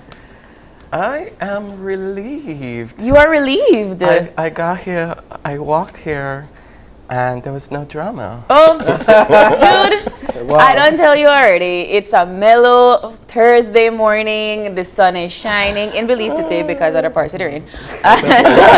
And, you know, we are here to celebrate and commemorate a special day. So love is love, and we are happy to celebrate love. Absolutely. I'll take it on my pillow, put it on my shelf, and put it in my kitchen from now on. All right. Great. Thank you, Caleb. We appreciate that. So let's talk about Pride Day. That was yesterday, the 10th. Tell us how UniBAM celebrated Pride Day and how the rest of the community did. One thing I love about yesterday was we didn't have to do much. One of our colleagues in the movement, our circle, organized something with the British High Commission yesterday. Okay. It was not only fun, but an opportunity to engage in some of the things that I do as for the organization around policy and advocacy. And so for most people it will be fun and colorful in speech. For me, it's an opportunity to push things forward. Right. So that's how I work, and it's always quiet. Yesterday also, another colleague organization, Petal, had a gathering, and I was on the phone talking, and they yelled, "Caleb, where you at? We're calling your name," and I go, "Oh, right." And so, and all accidental, and I was given this award with a hand and a torch. And of course... At the Petal event? Right.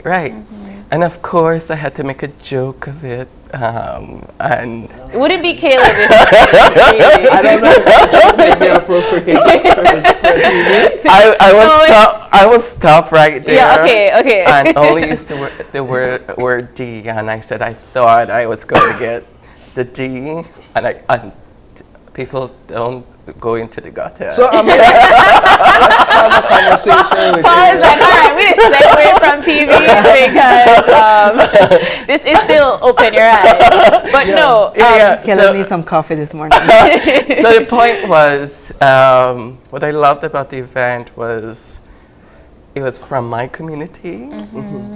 I didn't feel like I was slighted. I had another award from another part of the sector of the country, and it was like, hey Caleb, we have an award. We don't have time for you to talk. Bye.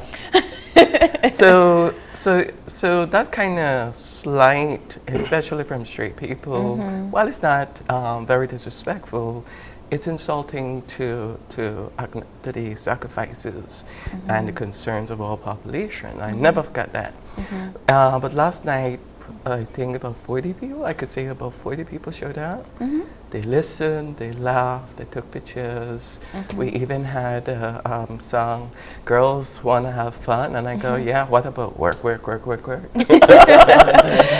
I do want to commend, and I know this is in the reason why you are accepting of all of these awards is because you have been on the front lines for so long.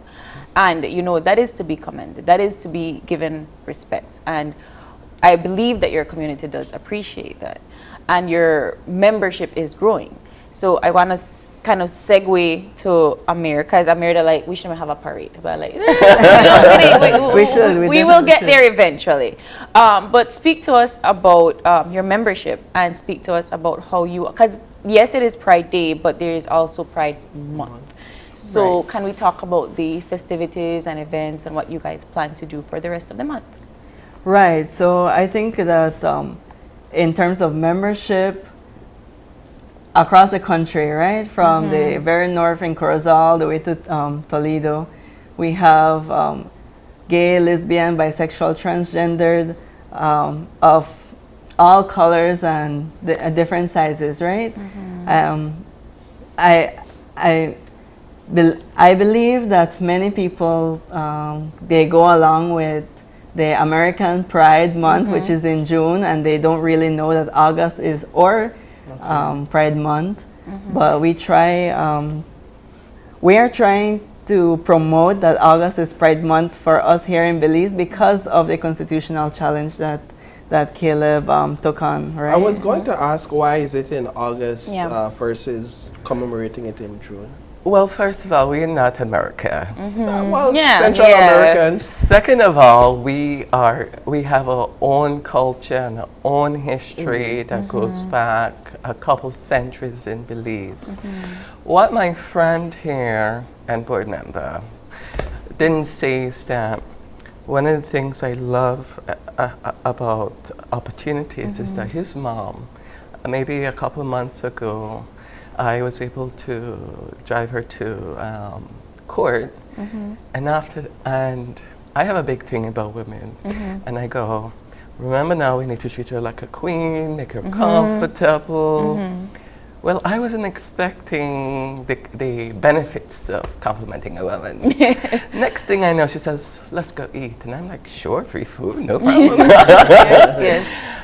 And so for us, while we celebrate the historic nature, the history of August 10, 2060, which is a court decision that not only influenced the way LGBT Belizeans see themselves, but it shaped the way strategic litigation happened around the country. The power for us is that moms all over this country continue to be protective of their children, and while they may not be out the closet on TV saying X, Y, and Z, I say now, for those people who are allies and in the closet, please come out with us. You may show your love to your child, but we want to see that collective love as well. Yeah. We're waiting. Yes, I like that, because whether or not you are of the community, you are friends of the community, and you can show that support. When it comes to the festivities, is there anything special that you all are doing? Well,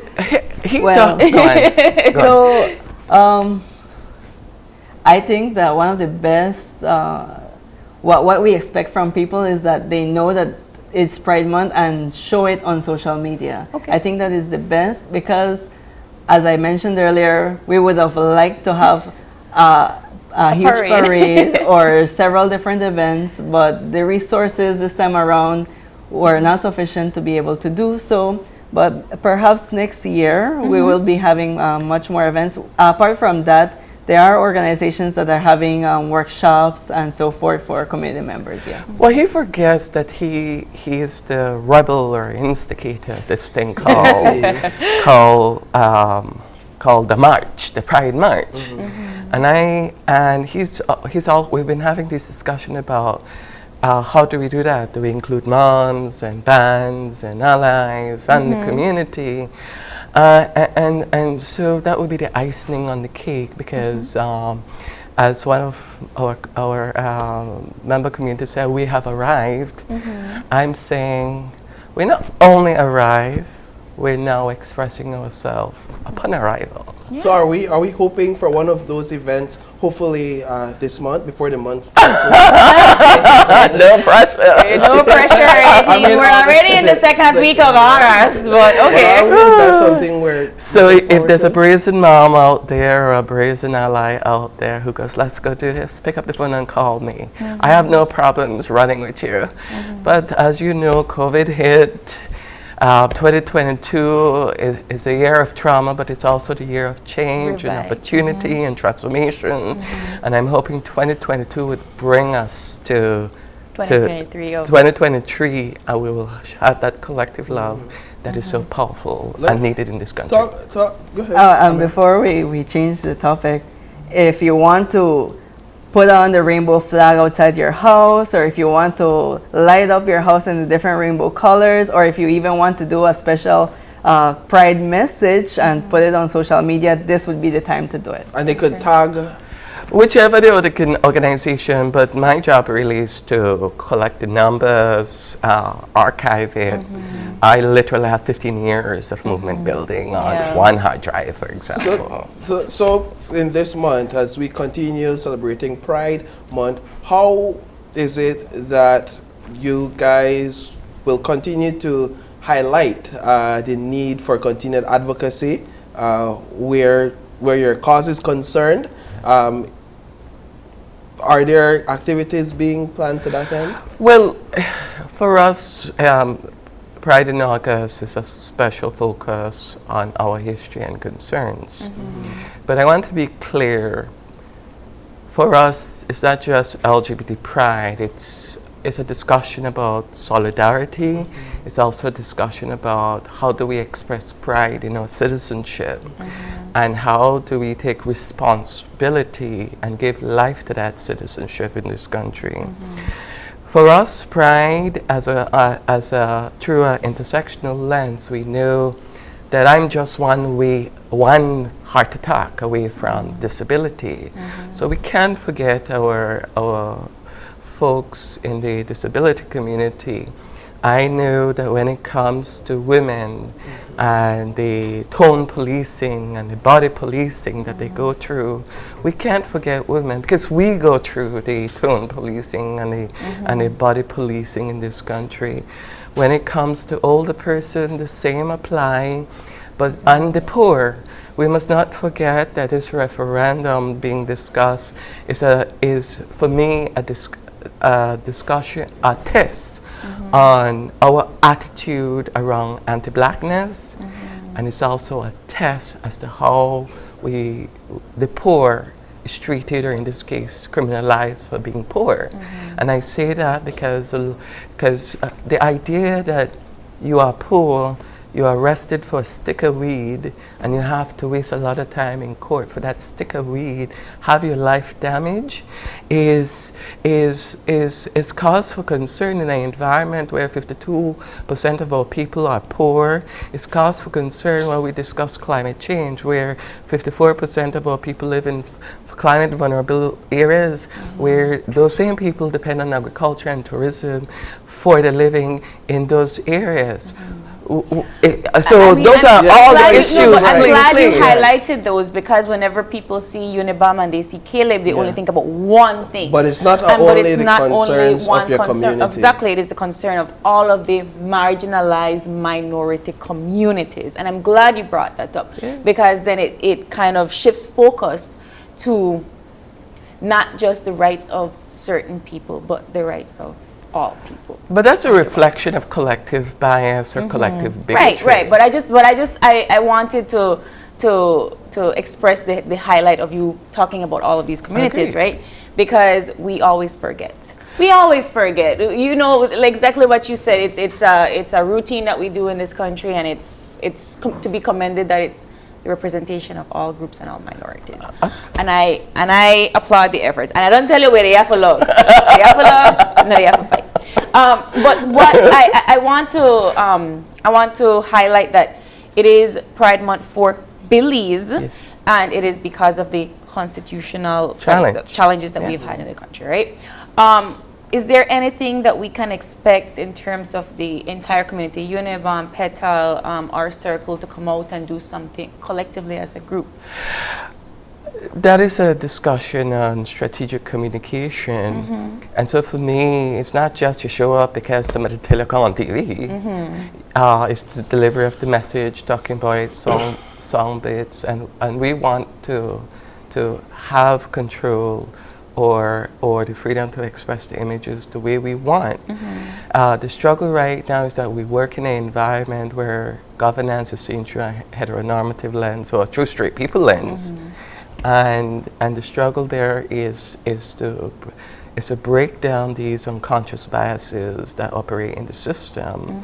And so I make the point, we're already working in various parts of the liberation, the civil rights, political, transnational, collectively to break down some of these things.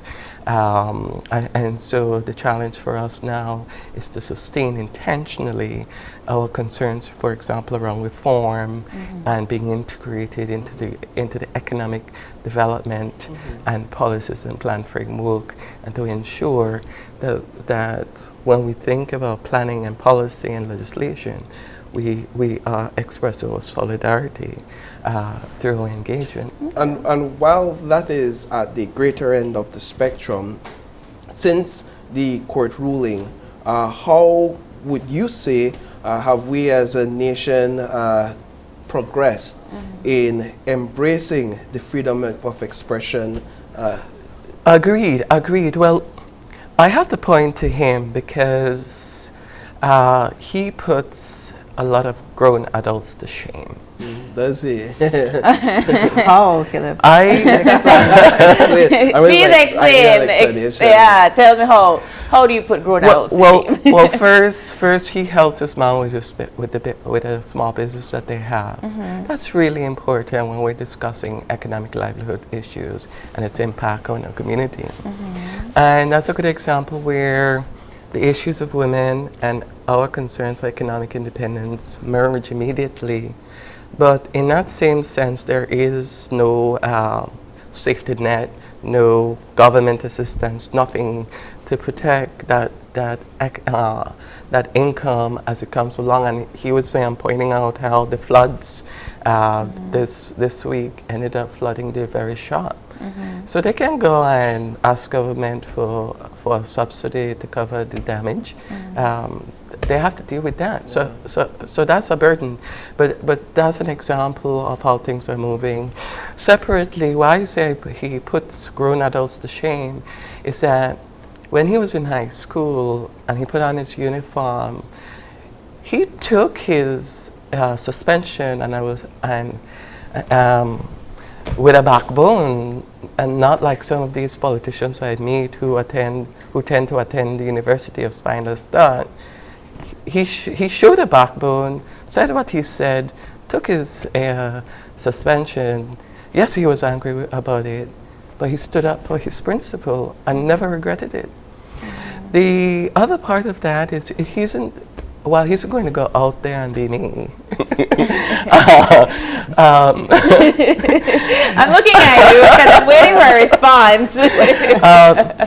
He has always had a reflection on strategy. So, for example, he has an IT background, and we've had a strategic conversation around how do we strengthen our tech strategy approach to documentation, data collection, economic and legislative reform process.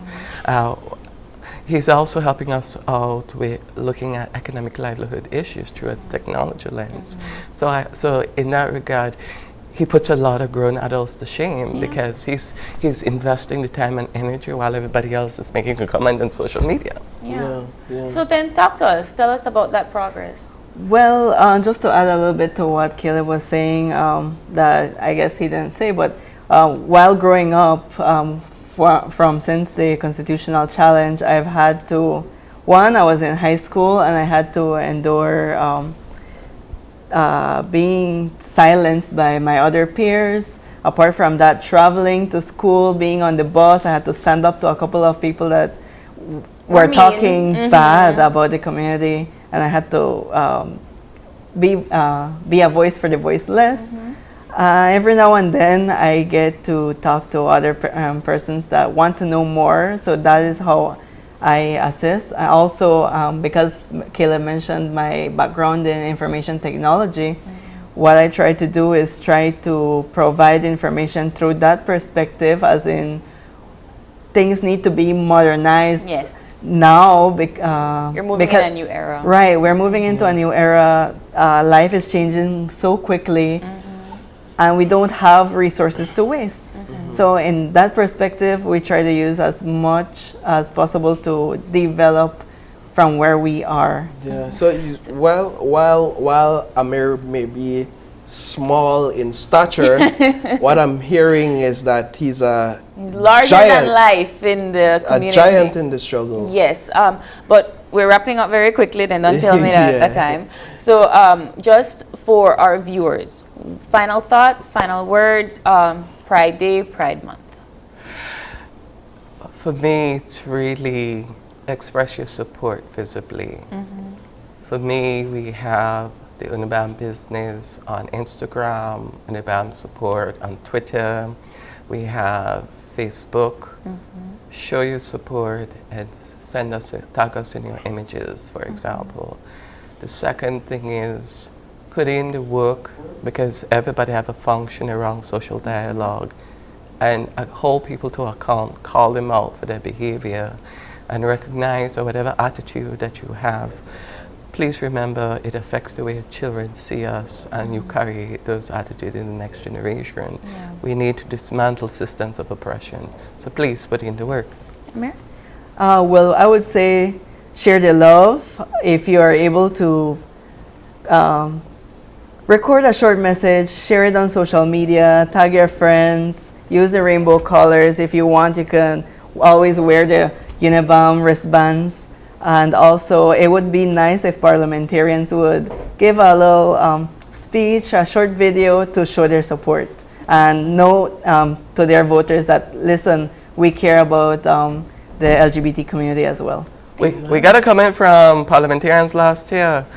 This year, the struggle continues. Well, I mean, there is a brewing issue right now where there are comments being made. Just the month is not over yet. It is. That is going to be my positive. I don't tell Caleb. Perhaps Amir's call. Amir's call to action will prompt that. Will prompt that. But thank you, gentlemen, so much for coming in. We are always happy to have you here, and this is always a platform and a safe space.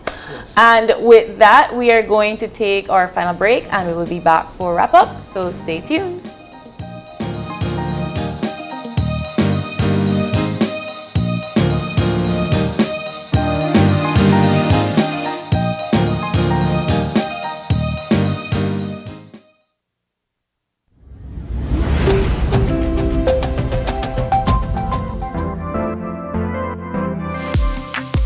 I'm always on the go, and the country is my home. So when I want to get away from it all, I immerse myself with my favorite movies, all from the new Smart Stream app. It's easy to use this service. Purchase your movies from the app and use your mobile data, Smart Stream data packages, or smart broadband to stream and enjoy. Be like me and stream on the go with Smart Stream.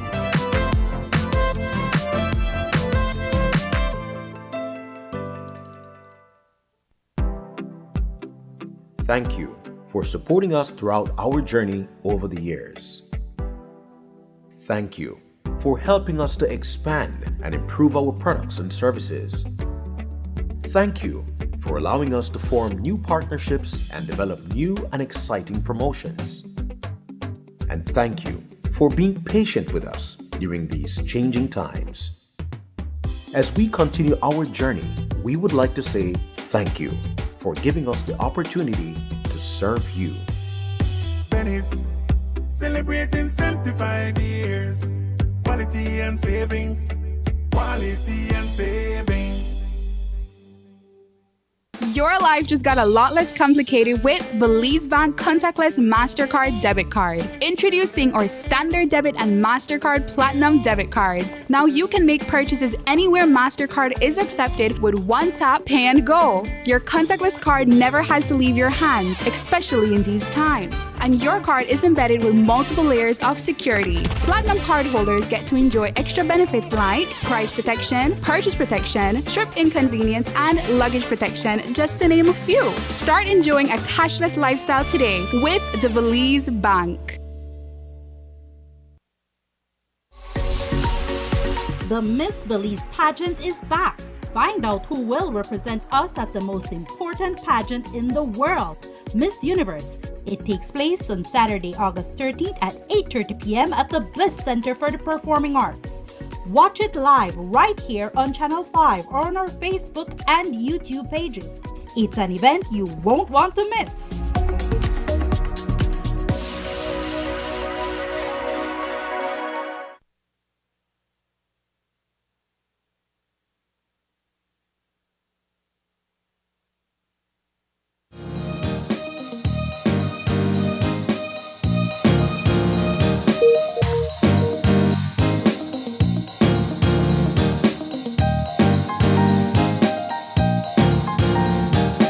We are back just like that. Thursday morning show is over. Yes, okay. You just did it. That was song. Downbeat? Yeah, all just right. like that. That's fine, that's fine. But that means that you are up and ready and prepared for your Thursday. You know, April, I am always energized by the morning show. Yeah. And for those who tune in with us, I'm sure that they too are always energized because the conversations are always insightful. And if they're not fully insightful, they're fully fun. And listen, you will always learn something new every single day on this morning. And so we thanks, we want to say thanks to our faithful viewers, those that every morning they wake up and they start their morning right with open your eyes and a cup of coffee. I'm one of those viewers, you know, when I'm not on set, I'm one of those viewers. Watching on is you, John, and the whole crew do their thing. I used to be a viewer, but now I'm here every day, so.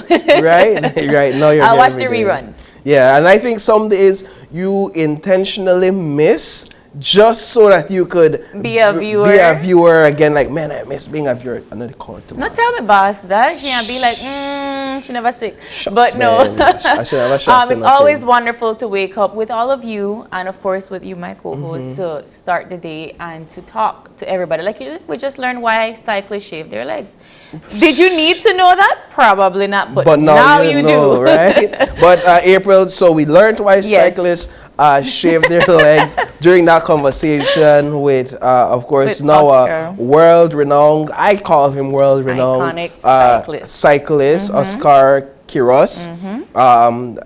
Such a fantastic, fascinating athlete who's put in the work from the age of 14. Reminds you to put in the work as an athlete. And also advocating for greater investment in athletes. But before his conversation, obviously we had a conversation with Belize Project Belize, the great initiative that they are doing there with our men? You know, we have so many rehabilitation centers all across this country, and it's always enlightening to meet members of the efforts, but to also meet members that struggled and they are now in a position where I understand and I can take care and I can help.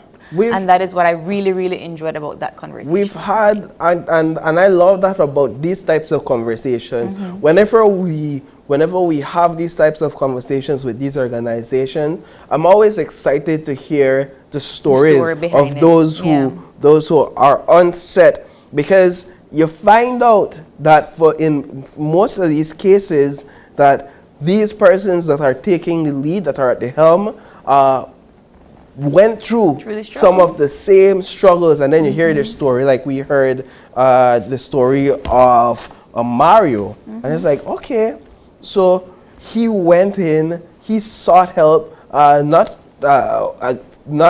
by his own will, but help was given to him in a time when he really needed it, and he didn't realize it until he went through the program. Yeah, and you know, like I said, we welcome them back anytime to continue to advocate for this kind of rehabilitation for people out there that are in need. And then, of course, we wrapped up today's show with members of UniBAM about Pride Day and Pride Month in Belize.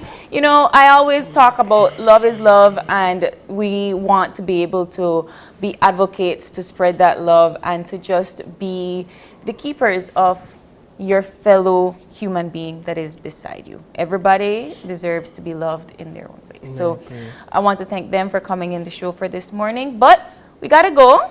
And before we go though, we have a birthday shout out that they just write for me right here. I want to say happy birthday to Danielle Fuller. Oh, lovely picture, Danielle. Thank you to your friends and family who sent us that picture. And happy birthday to you from all of us here at Channel 5 and Open Your Eyes. We hope you have a wonderful, special day. Yes, keep smiling. Yes, yes. And of course, if you have a birthday shout out or if you have any questions or concerns, you can always drop us a line and send us an email right here at oye@channel5belize.com.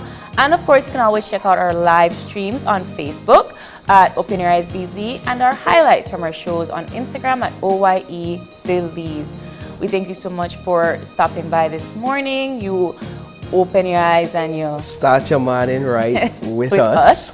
And you at home, be sure to keep your minds, your eyes, and your hearts open. Have a great day. I'll see you tomorrow. Bye, Belize. Peace.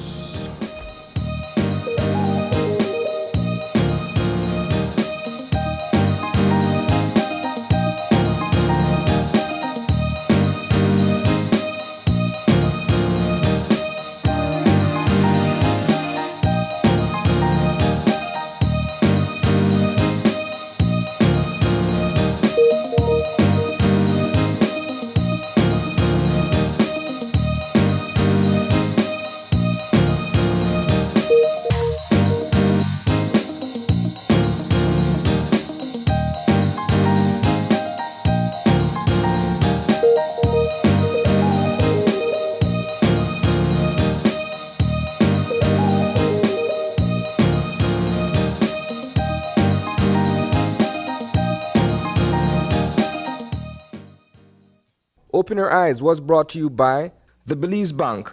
Our country, your bank.